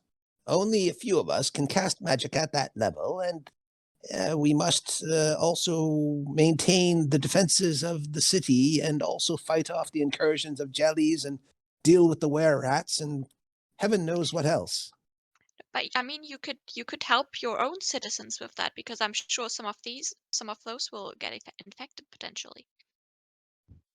Yes, well, if we need your advice, I'm be sure to tell you what it is. Gernick, be nice. They're going to help us get rid of whatever it is that's haunting bothering the toy factory. I nudge, yes, my queen. I nudge Satina and say, should we leave the acid with her? No. Okay. Acid? What acid? She understood me? Damn it, Cracker. I am the queen of the deep drow. You don't think I just won it on my good looks, do you? Sorry, man. It's all good. We got this acid, and I pull only one of the vials out. The one that has the most black stuff swirling around in it. Oh. We got it from a Gar- purple worm, and the purple worm was there are a couple slimes in it. Oh. Garnick? Yes, my queen. Why don't you take this and analyze it and pull in some of those gnomes from the Temple of Gond and see if you can't figure out what's going on with this. Thank you very much. Meanwhile, in order to repay the effort of healing you, perhaps I could brief you on the problem we're currently facing. We have several issues, but I'll walk you through the most pressing one. Have a seat. And she gestures at the floor because all the chairs are for very, very small creatures, so you won't be able to fit in any of them. She understands common. Why are we talking in Gnomish? I don't know. You started in Gnomish, and so I just continued. You asked if any of us spoke Gnomish or Undercommon. Well, you were saying Undercommon or Gnomish, and I was like, oh, I speak Gnomish. I just thought it would make it easier, that way there's not a language barrier, and we could understand each other better. I am the queen of the deep gnomes in this area. Okay, so women deal common. with trade, and they deal with logistics and supplies and commerce. Of course, Mhm. I'm going to be able to speak more than one language. I have to be able to supply the settlement and also deal with outside traders. It's not I mean, that makes unreasonable. sense. No, that makes sense. Absolutely, I'm all for that. I just Besides, think why would I my give away a compatriot. competitive advantage?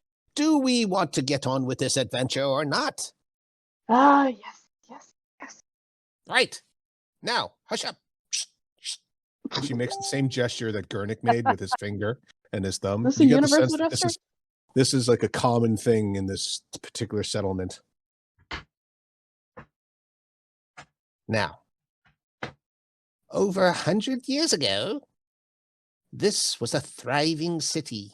Thousands of Sverfneblin lived here in harmony, mining the stone, the spell gems, creating all manner of stoneworks and trade goods and artifacts and magical items. And we even had a budding industry in toys as well as magical automata for security purposes. The toy factory, as we call it, was created only a few hundred years ago. It was made by a Sverfneblin who lived here at the time in conjunction with a surface wizard. Don't remember his name. Tall, lanky fellow. Burn. Barbecue. What was his name? Scorch. That's it. Scorch. Of course. Anyway, Mm-hmm. they went into partnership, and for a while it seemed to be fine. We were starting to get some trade with Mantle Dareth, and the people in the surface were quite keen to acquire our magical toys and also some of the more interesting security devices that we made, including actual constructs that could work for powerful and rich and very magically inclined people. Shield guardians and the like. Golems. The toy factory was shut down along with everything else when the city was overtaken by the Drow and destroyed. Those survivors who ran off became the lost children. The rest of us, of course, were forced to scatter to the winds to places like Gauntle Grim and Silvery Moon and all the other dwarven and gnomish strongholds. Mithril Hall took many of us in, but thousands were enslaved. And fortunately, of course, thousands were killed, and some of them stayed behind as ghosts. Now, we've come to have a bit of a friendly relationship with a few of them. There's a Barrow Warden who is an actual survivor of the attacks. Well, when I say survivor, I mean he's dead, but he still lingers on. He's warned us that the toy factory people have been killed, and the operations to restart have been interrupted. We don't know exactly what's going on. No one's been able to get in.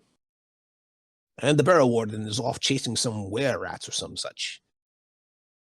We'd like you to go in and, well, sort it out. We assume it's got something to do with the undead, but it's not entirely clear. It could be some constructs that have been reactivated and gone haywire, but we haven't heard from anybody who was in there.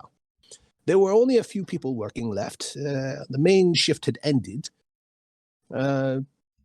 But the descendant of the last Sverfneblin owner is still in there somewhere, and he's important because he was trying to find the blueprints to reactivate production of the Shield Guardians.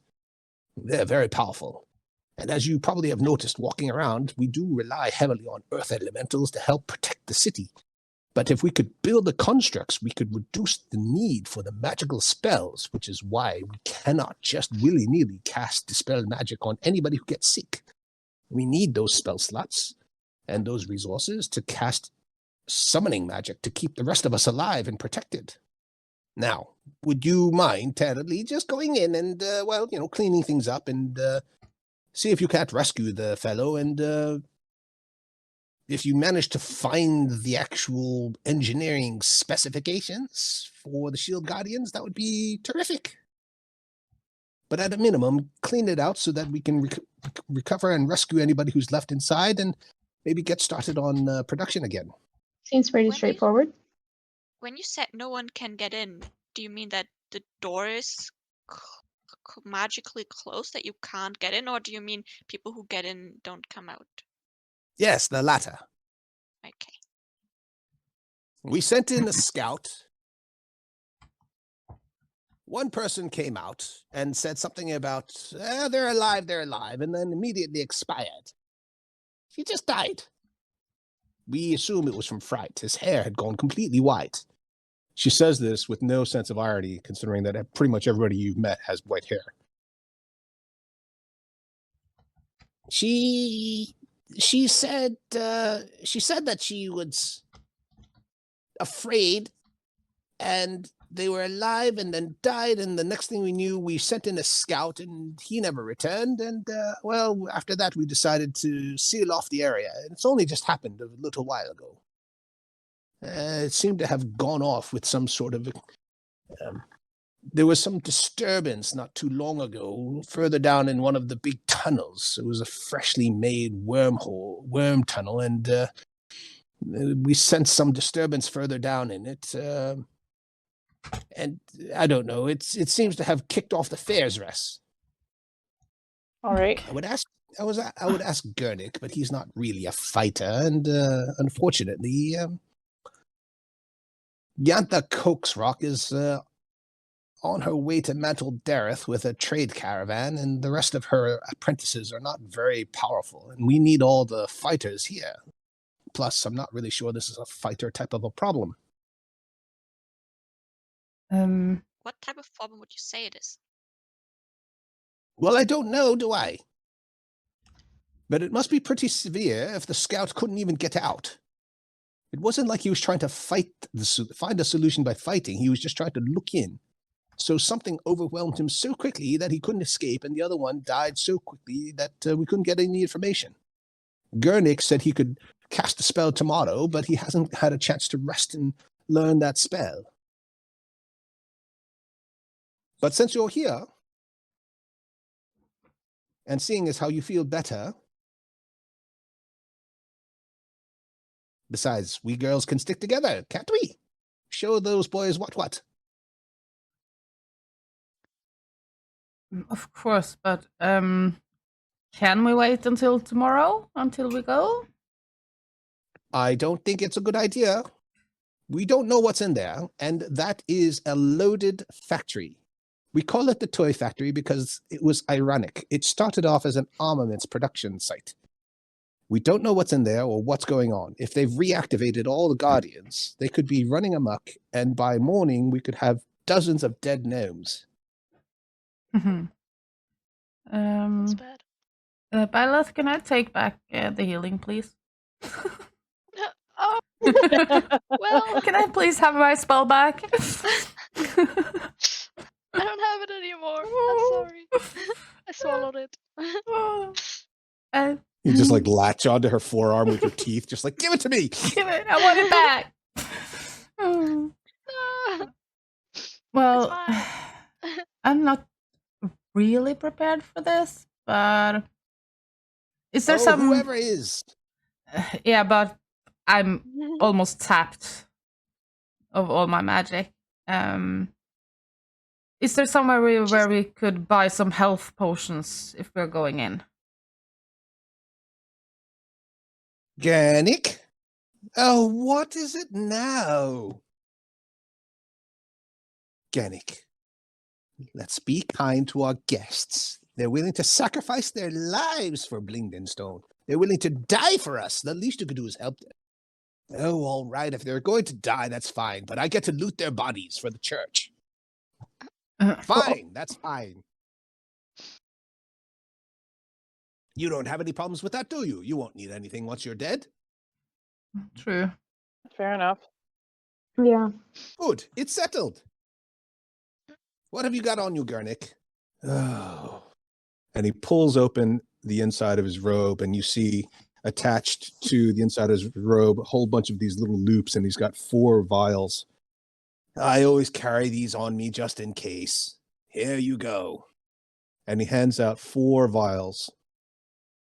Everybody gets one except Byleth. It's okay. I But- deserve it. I'm gonna give Byleth mine because I already have 2. Yeah. I have 2 healing potions and a sphere of greater healing.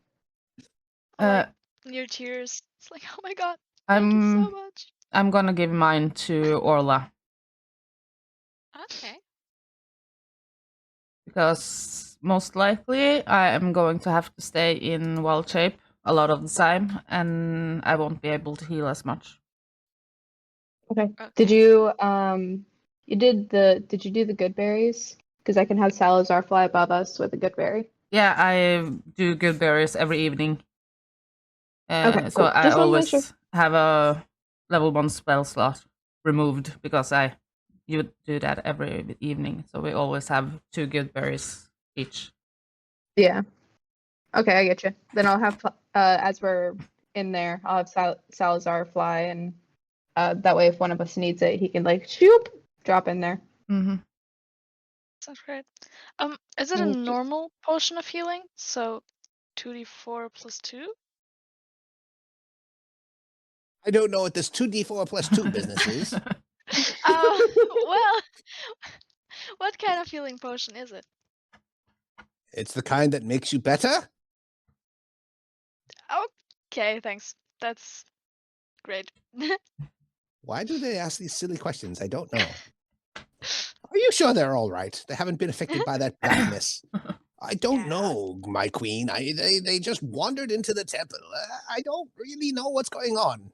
You just keep telling me orders, and I just keep doing them. Yes. Stop your moaning. Just like a man. Ugh. Right. Okay. Off you go then. And she pats whoever's closest to her on the butt, which means she's reaching up to like smack you like a horse. Yay. Okay. Well, I no time like the present. True. On the way, can I see if I find a vendor that sells lanterns? And Gurnik is like, This is really no time to be shopping. Well- I mean, can't you do that later? I need to see where we are going. I guess there's not a lot of light there, is there? oh, here. And he casts a light spell on your, whatever it is you're carrying. Yeah, and if I go into wild shape, if I turn into an animal, that will go away, I guess.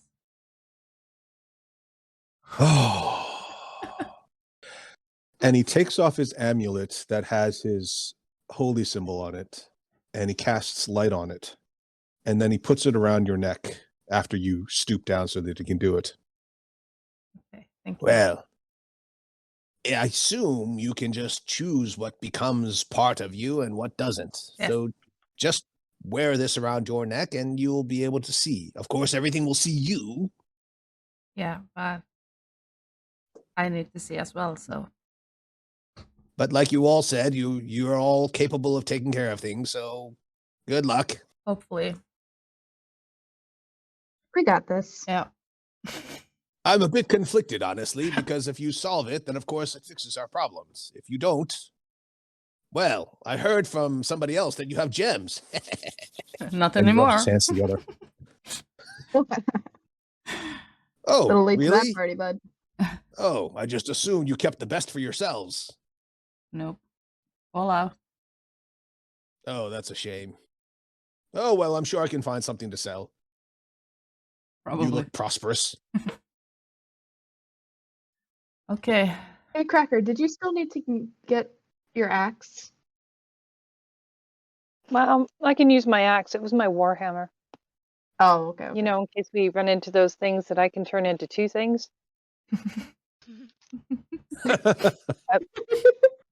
That took me a second. I didn't pick up what you were saying at first.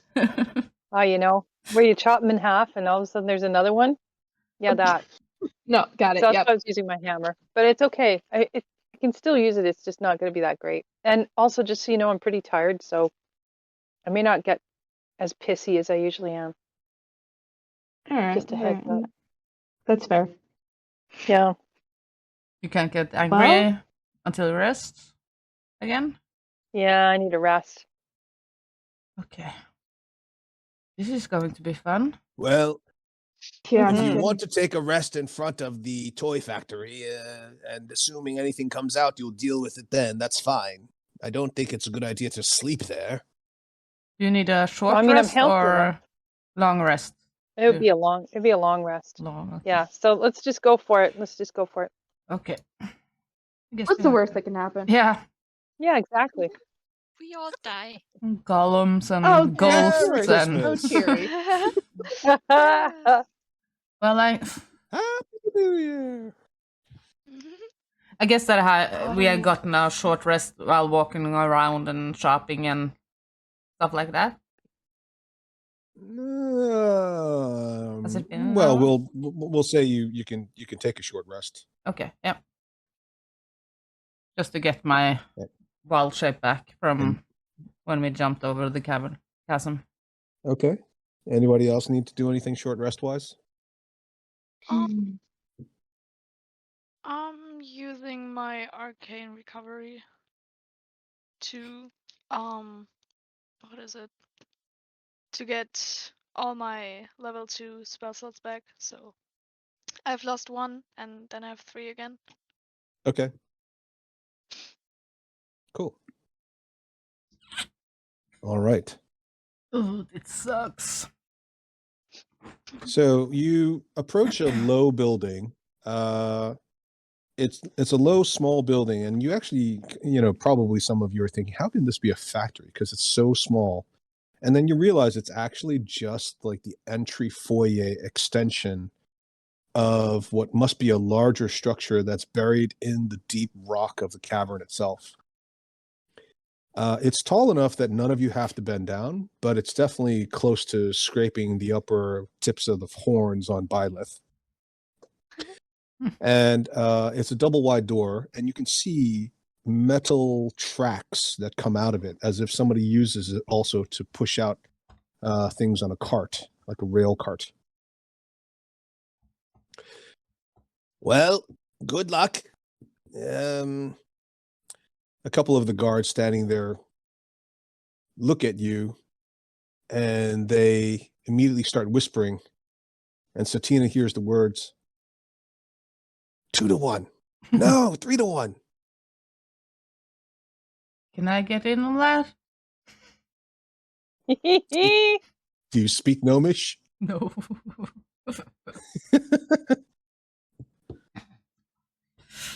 And they slowly pull the doors open. As we go in, And it is- I am just gonna give my potion of greater healing to Cracker. Okay. Since she can't reach Thanks. I think Okay. that's I will cast light on. I think Bylov had something around, like an amulet, right? Like a what? Like an amulet or something. Oh yeah. I mean, Okay, I will. I had like something around my horns, so I feel like Okay. that could be good. I will cast light on that. I'm glowing. Are you pregnant? I'm glowing. I know. I'm- Sorry. Not It's what that I people know say of. about women who are pregnant. Yeah, true. Does that refer to the idea that they are perspiring so they look like they're glowing? Is that like a nice way of saying you're sweating? probably. I've wondered the same thing. I don't know. Okay. You start walking down this corridor, and as you walk, you start heading slightly uphill. You can feel that there's a gradient. At one point, the steps veer off, and there's a large passageway that continues on with the rails, but then there's another passageway that leads to some stairs. And at this point, Gurnik stops and says, This is the entrance to the factory floor. Following the rails will take you to the warehouse. We don't know that there's anything in the warehouse, but my understanding is that the factory floor was where they were trying to restart operations. I suggest you start there. Good luck with everything. And I mean this genuinely. I hope you make it back. Thank you. I guess. Okay. All right. By the way, if you do die, what's the most valuable thing you have on you? You know, you were doing so good. Is that a no then? That's fine. I'll just cast Speak We're with gonna Dead, and go. I'll ask you when you're dead. All You're right. not gonna die. You're gonna 3 to live 1, I forever. said. 3 to 1. all right. You walk up the stairs, and although generally speaking, the settlement is reasonably cold for you guys, this area actually feels a bit warm. And there's a thrumming that comes from what sounds like machinery.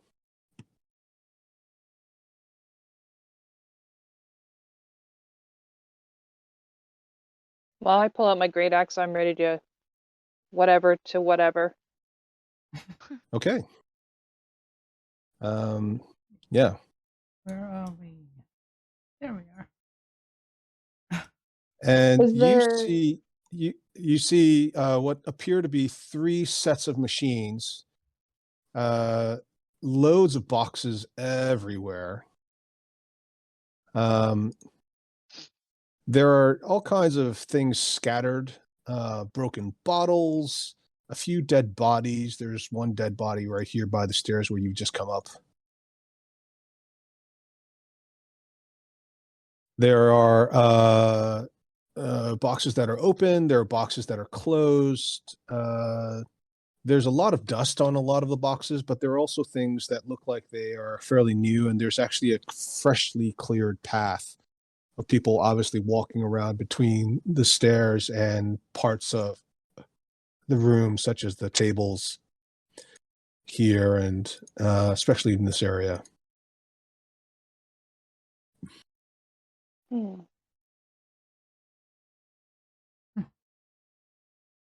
The first thing that you notice, besides the boxes and the machinery, some of which is moving, but none of these are moving, these 3 large metallic tables that seem to have lots of weird. They don't have a flat surface. They have a bunch of rolling pin type looks to them. The first thing you notice is this very large metallic suit of armor standing here. Mm-hmm. You guys see that thing? Mm-hmm. You also hear a little faint moan somewhere off in the opposite side of the floor. Oh. Is that the ghost? I don't think so. Someone dying, maybe. Yeah. We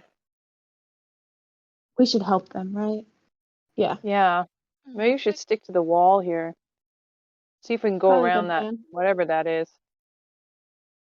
I mean, if we go to the back, right? Just Yeah. Yeah. go this way. Yeah. I like that idea. Let me go first, though. Do you think Is, there might be any traps? Maybe. Probably. We need to be careful. Mm-hmm. Yeah. Okay, so let's do turn order just so we can keep it nice and safe and clean. And let me get rid of that other thing.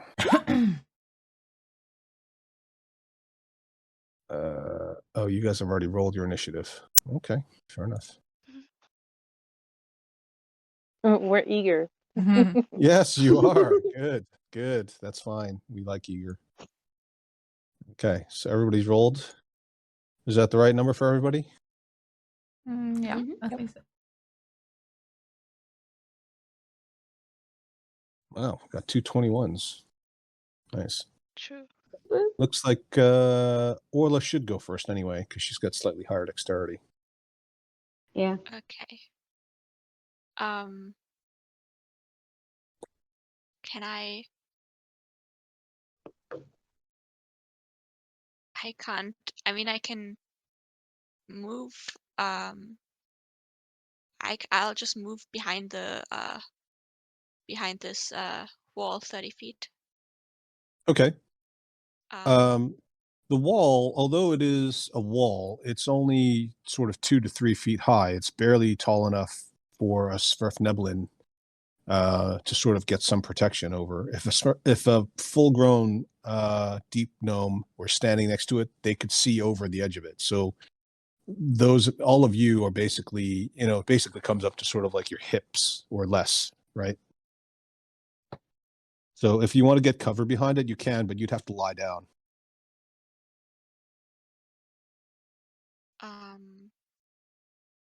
yeah, I think maybe for now I will lie down and wait for the others to come to where I am. Okay. I Yeah, guess no, that's my tactically, action. that is so dropping to the floor or dropping something on the floor is free. No movement, no action. Okay, so I will drop down, and then can I maybe kind of just or like drop down, but like just very quickly, like just peek up to see if what this machine thing is, or if it's moving, what it looks like exactly, if it, I don't know, just what is its purpose.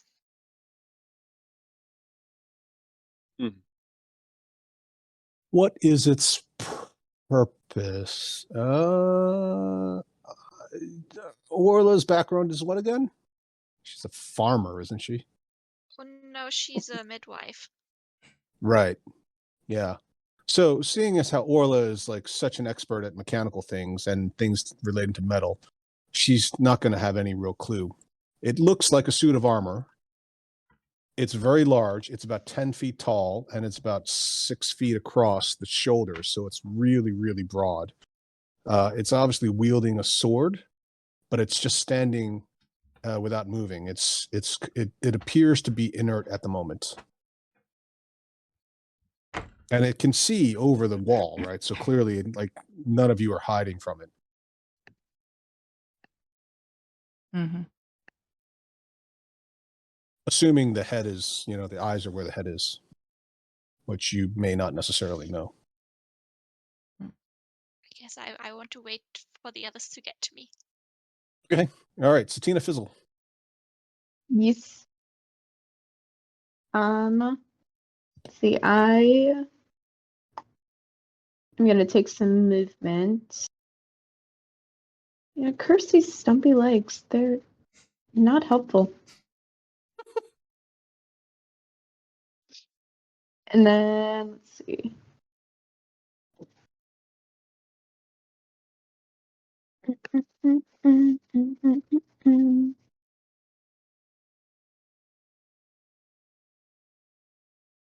Sorry, I'm saying how far out Salazar can go. Mm-hmm. Oh, yeah. You need a bat, don't you? Yes, please. Oh gosh. This place is so big.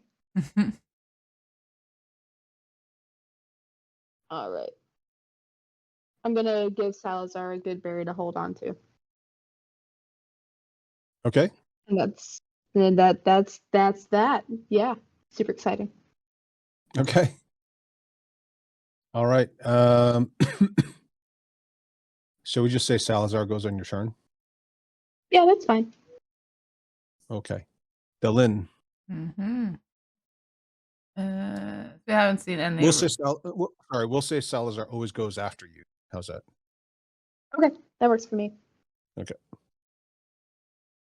Sorry, Henrietta. Oh, it's okay. We haven't seen any reaction from the armor, right? No movement. No. No, nothing. Okay. Is there a light in the room? Is it lit? Yes. Yeah. There are magical orbs suspended from the walls, all along the walls, and there is also some randomly scattered bioluminescent fungi and moss that seems to be growing in places that are less touched. And we only see that armor, right? Yeah, everything else in the room is as it should be. There's Yeah. boxes, there's tables and chairs, there's things that are scattered, some things that look broken, the odd object, but the only thing that stands out as being not obviously a warehouse related item is this armor. Okay.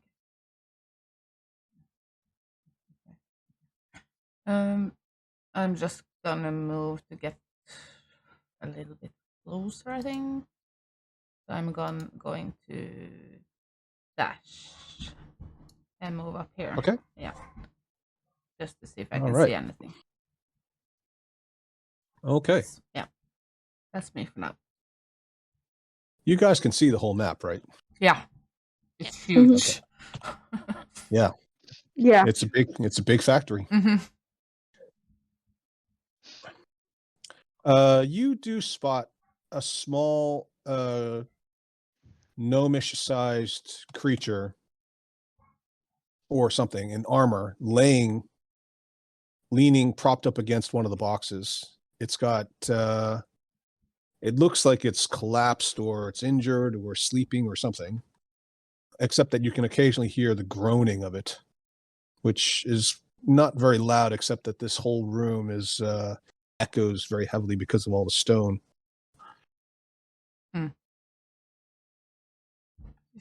Lilith. I also want to be careful, I think. Like Orla. And so I'm moving next to her. And I'm also dropping down, so going prone, and gonna wave to her. Like, hey, I'm here too. Yeah, that's it. Deeply inappropriate. Okay, Cracker. Well, I'm It's gonna like, dash read up the room, towards damn it. Elena. Okay. Next round. And Oh, that's it. sorry. Yeah. No, that's were it. dashing. Really. Yeah. Okay. All right, Orla. Some people are ahead of you now. With the wall next to you, your ankles are definitely protected. Okay. Okay, I will I guess if the others are kind of going out and if nothing has reacted to them, I guess it's safe to stand up. So I will uh uh use half my movement to stand up, and Mhm. then I will. I guess I don't want to. I will just. I will use my action to dash, but I'm not gonna dash like as far as I can. I'm just gonna move next to Cracker. Okay. Yeah. I don't Everybody's wanna. hiding behind her. Yep. I don't Smart. want to like run ahead. Yeah. Satina.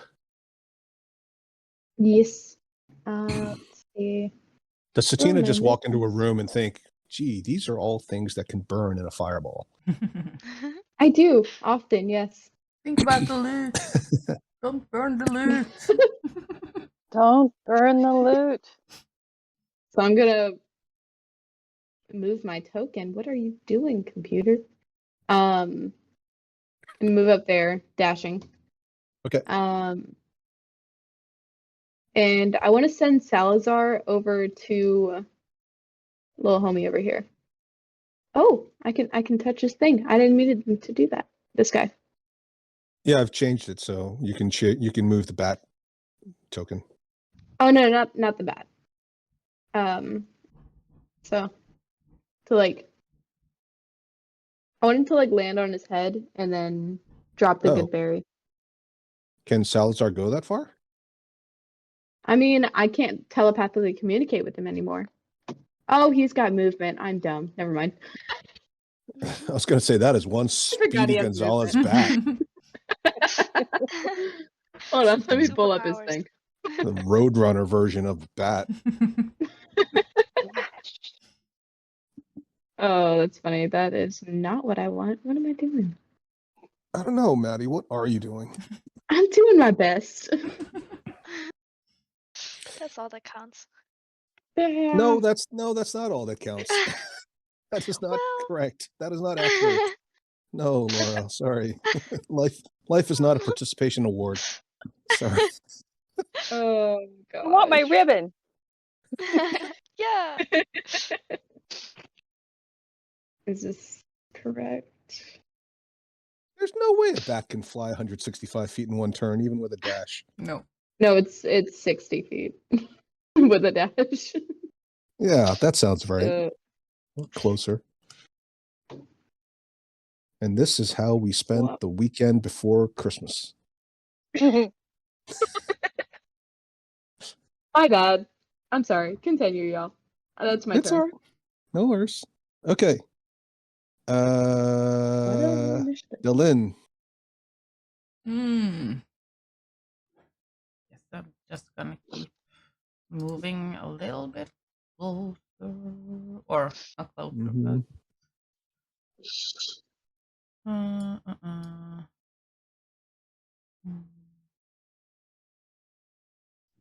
Yeah. I'm going to move there, and I am going to.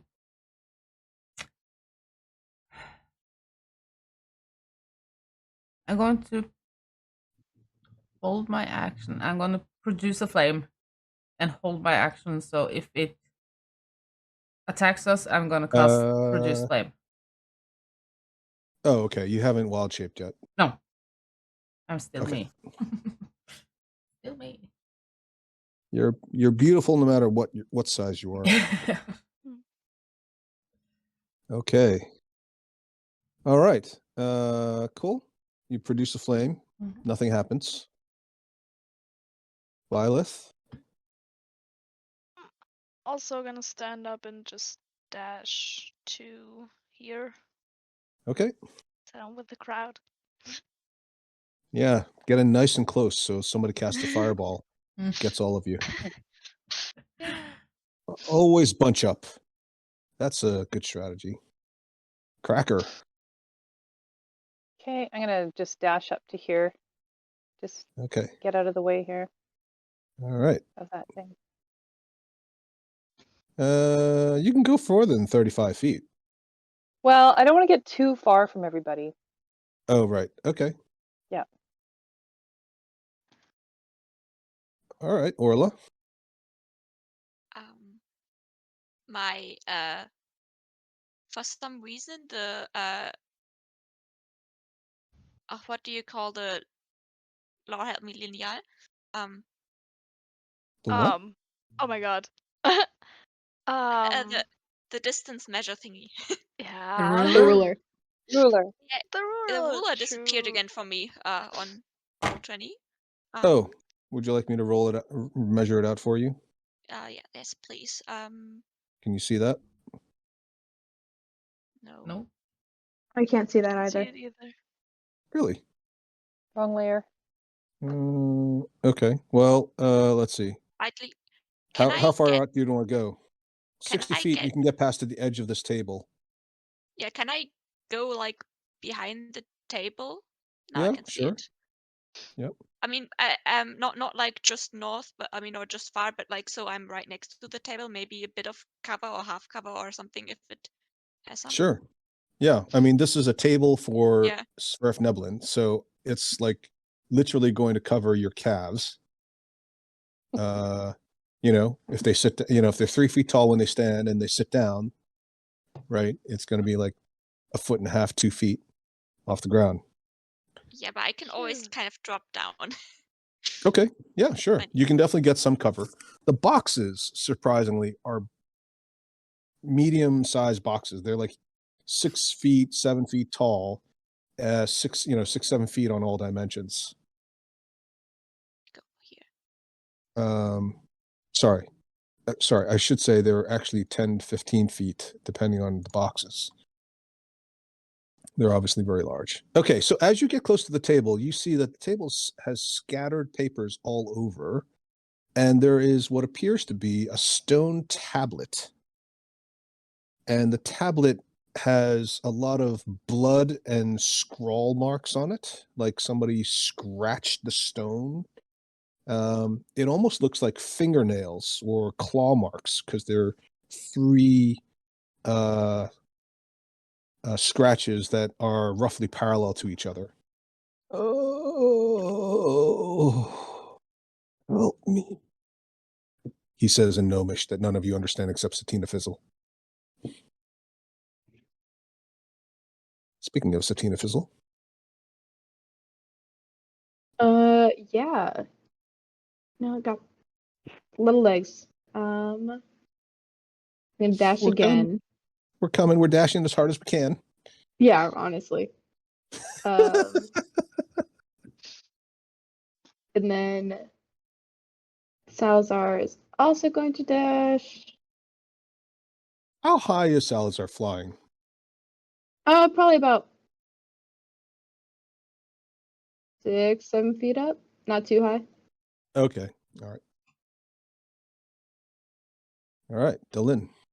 I'm just waiting for that freaking armor to come alive and attack us. Would I do that? Yeah, you would. Uh-huh. No. I'm so hurt. So I don't want to. Seeing that Salazar is on his way to the bird dude, I think I'm just gonna Mhm. stay where I am and do the same thing this time. Just Okay. hold and produce flame. Okay. Violet. I going to dash to yeah, next to Satina, so right here. Okay. All right. That's it. Cracker. 1 second, I just want to look at something here.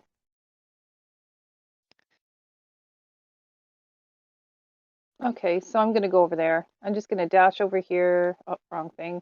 Are you That's my jumping arrow, over the and that's my table arrow. or Well, I'm gonna just skirt the table on this side here. okay? Yeah, just around the bottom part here. Okay. And just sort of stand here at the ready my action. Okay. You cannot see over the tops of the boxes, just to be clear. They're cubes. Oh yeah, but so I'm just yeah. should be able to see him still from the corner there. See who? Oh, The armor? automaton, the armored whatever that is. Uh-huh. Sure. Yep. Yeah. Okay. Orla. Do kind of want to help this guy, so we should get to him.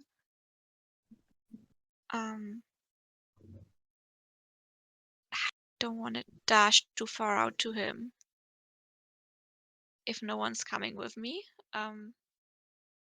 Oh, they were right behind you, I'm sure. Maybe. Well, She's got it.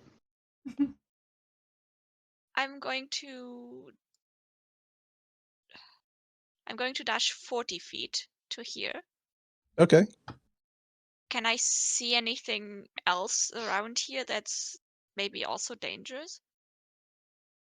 Well, I mean, what's your definition of dangerous? Moving. Or Nothing's armor. moving.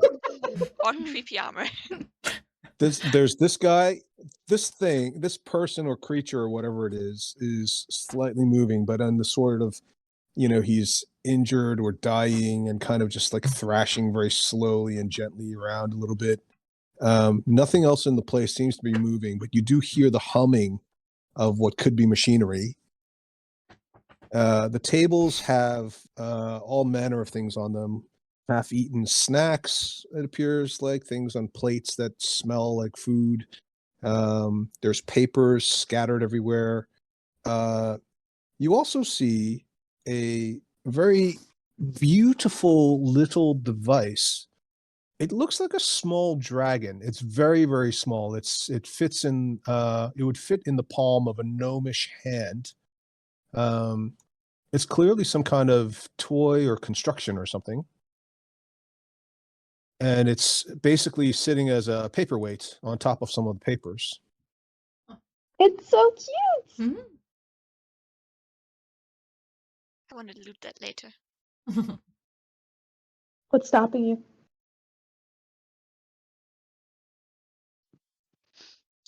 I don't want to touch it and then it explodes. First books, now dragons. Yeah. What's next? Is Orla's turn done? Yes. Okay. Satina. Are just trucking along. But I am gonna stop at the desk and look at the papers that are there. Oh yeah.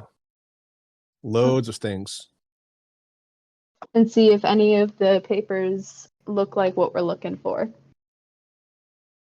Because she said to look for the blueprints for the. Yeah. So that'll be an investigation check. You'll have to take your action. You'll have to actually go through stuff. Yeah. Okay. Let's see. Investigation. 24. You're pretty sure it's the stone tablet. Okay, cool. The stone tablet looks very suspicious. Everything else looks like it's paperwork. There are schematics, but they look like they're, as a gnome, right? You can read the handwriting. It's dwarvish handwriting, which you can read. It's got like the schematics for things that are small sized.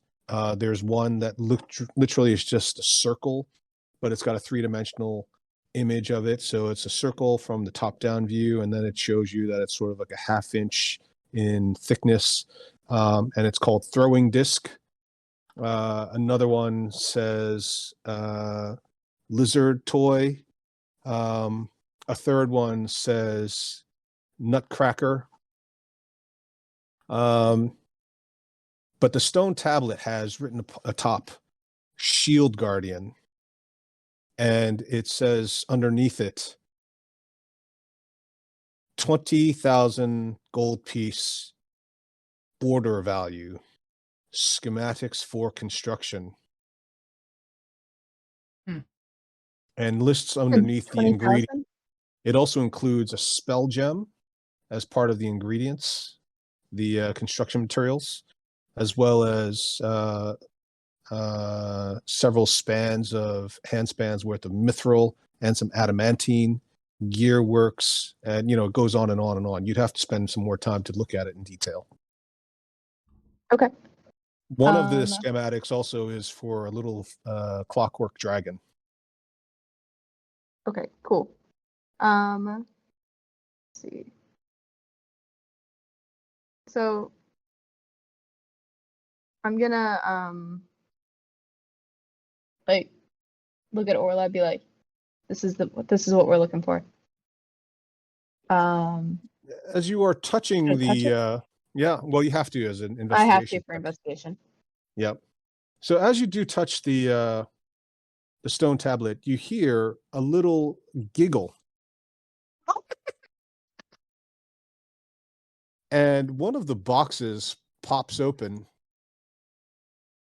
and a number of these things that look similar to the schematic for the flying disc start flying out. Oh, sick. I'd also like to grab the papers for the throwing disc and the clockwork dragon and throw them into my pack. All right. I'll let you do that for a free item interaction. Thank you. And they start hovering and circling around you.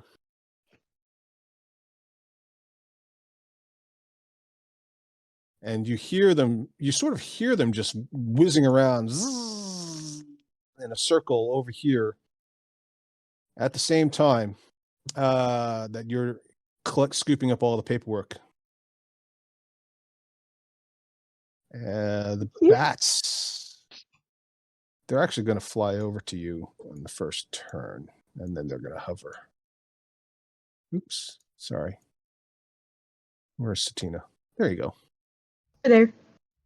At the table. Yeah. Satina's I feel surrounded by threatened? these. Do you feel threatened? I don't know. Would you feel threatened if 6 flying little pink round things were flying around you? Are they flying aggressively? I mean, they're not signaling when they turn. Oh, that's aggressive. It's like you don't know what the speed limit is, but you're pretty sure they're going past it.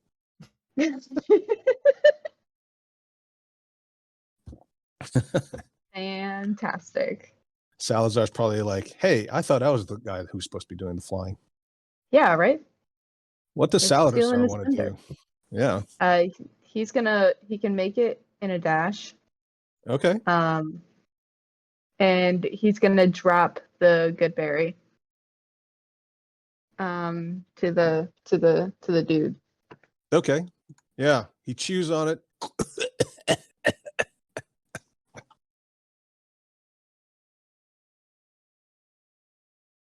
I realize now I probably should have sent him with a potion. That's my bad.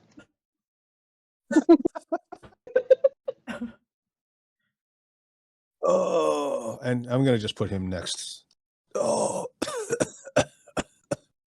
don't touch the stone tablet, he says in Gnomish.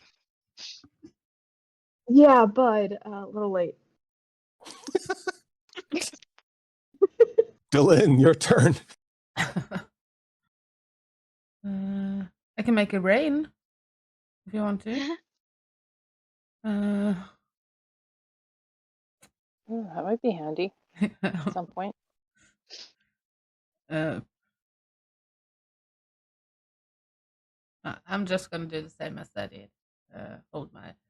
I'm gonna hold a produce flame, and if one of the let's see how far away I am first before I say anything.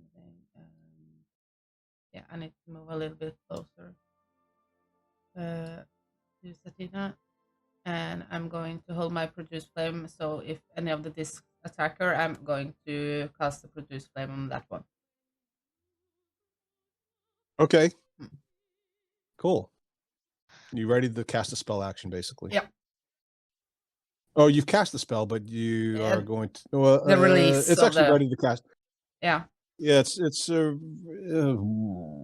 can you post it again? Yes, I can. I mean, either way it'll work. I'm just wondering, is the produce flame? Yeah, okay, fine. We'll say it's ready to cast a spell action for this one. Hmm. Okay, and Byleth. Um, I want to move. Wait, I want to move here, and Mhm. I'm very confused at those things because I've never seen it before. So, and I also don't know if they want to attack Satina or what they're doing. So, I think I'm going to cast Mage Hat, and Mhm. I I just want to send it to to get to get to this one and maybe try to land on it and hold it down if it is against that or what it's gonna do. Yeah. Okay. Roll an Arcana check.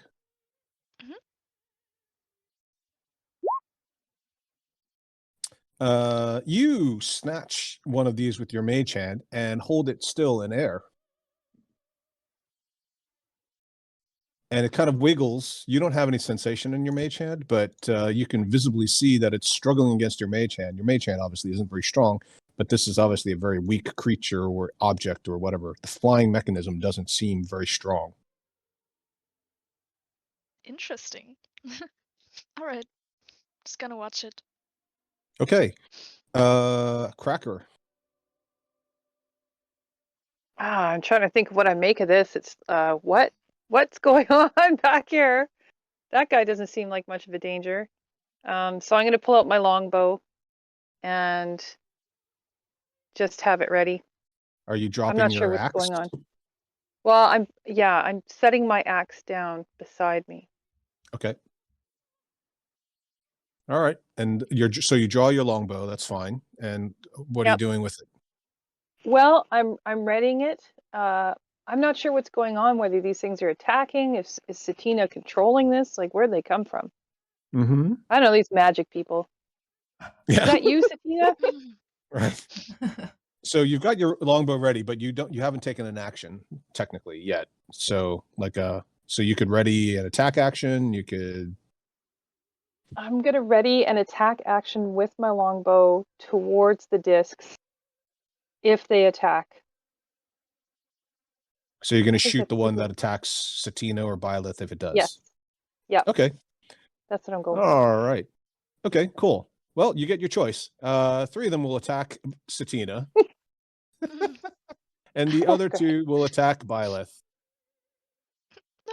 Okay. So Laura, you can roll a d20 for the one that you've got in your mage hand to see if it can break free. And what's your spell save DC? Nice. Is 13. Okay, so it's stuck in your mage hand. Cool. Yvonne and Rebecca, you can roll a d20 each for the 2 attacking Byleth. And what is Byleth's armor class again? 13. Okay. They both batter Byleth around the horns, but they don't seem to do anything other than just be annoying. Laura, Henrietta, and Rebecca, can you roll 1d20 each for the ones pestering Satina?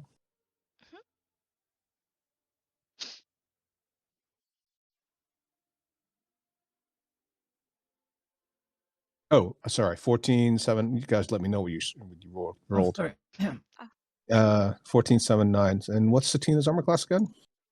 15. Okay. So they also batter Satina about the head, but they don't seem to do any damage other than just be annoying. Interesting. At this point, one of the other boxes pops open, and you see these little sort of lizard-like things pop up and start climbing out of the boxes.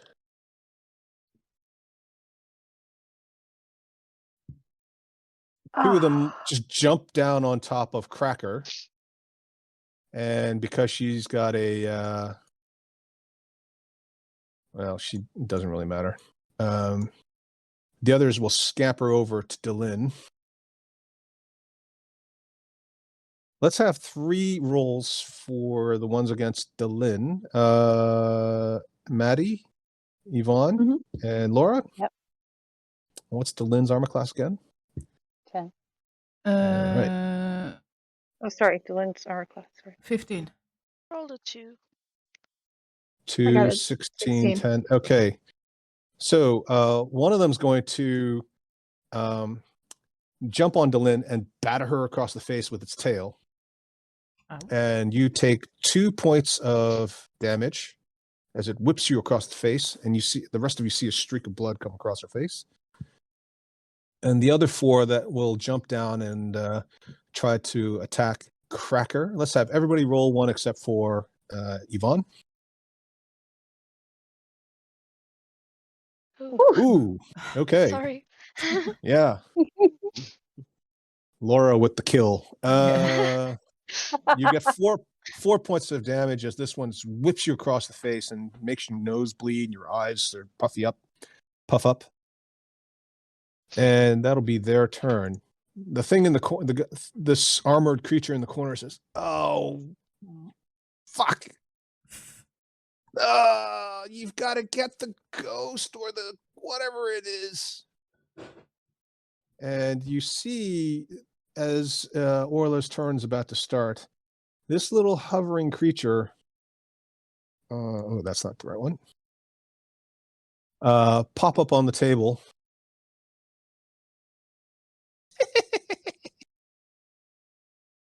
And it just sort of floats away. And it floats away and then disappears again. Orla, your turn. Did I see where exactly it disappeared? Well, you saw where it disappeared. It was somewhere in this vicinity, but once it disappears, you don't know exactly where it is. Unless you want to take an action to roll perception or something. Hmm.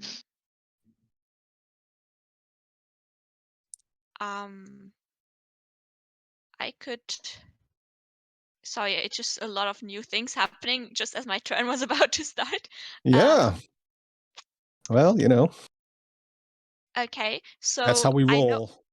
I know exactly. I know about where it disappeared. So I would like. Can I actually? Yeah, I want to. Can draw a shape. I know it disappeared. Like, was it 20 feet now? Yeah. Sorry. Like if it's Yeah, somewhere around there in that okay. general vicinity. Wait, that's 60. I will cast fairy fire Okay. on wait. Sorry. Yeah, I will cast fairy fire on that area. Okay. Cool. I don't know why. Yep. Yeah, go ahead. Go ahead and roll the saving throw for it. I think it already did that because it said rolling d20. Oh, you rolled a d20? Okay. Was that 2? I think apparently. Yeah, that's a 2. Okay. So yeah, it becomes visible. Its outline becomes visible, and you can basically see it floating around. It's a small. It looks like the size of a gnome. It's a small outline in purple. Anything else for Orla?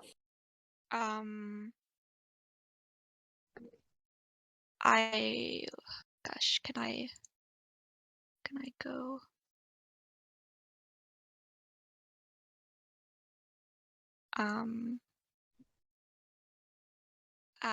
I mean, I don't think. Actually, I think I will. I want to get within 60 feet of it. I will just move a bit up so I'm further away from those weird discs. Like here. Okay. And that's my turn. And any attack, sorry, on this thing has advantage. Huh? What? Oh, right. Yeah. Okay. With Yeah. fairy If fire. somebody Just- attacks just- it, yeah. Right. Just letting everyone know so I don't have to say it. Yeah. Okay. Cool. Satina. Yeah, well, me and Cracker need to resolve the readied actions on the disc. Right. Yep. So I was kind Which of ones are you aiming. targeting? I was aiming for this one. I thought that it was going to Satina, but it went to Byleth, so I guess I just would attack that one. Okay. Okay. Go Um, ahead and roll your attack or whatever the saving throws. I think that's an attack. That's a 14. Okay. Yeah. As you throw your produce flame, this thing just explodes and falls and disintegrates in midair.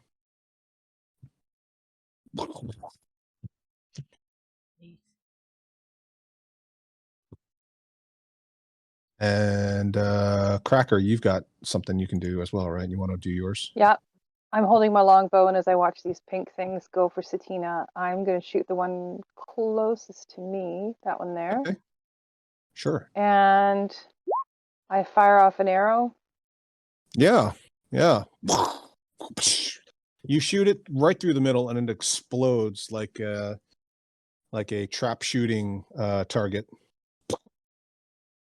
covering Satina and all kinds of little bits of debris. This is like skeet shoot. Exactly.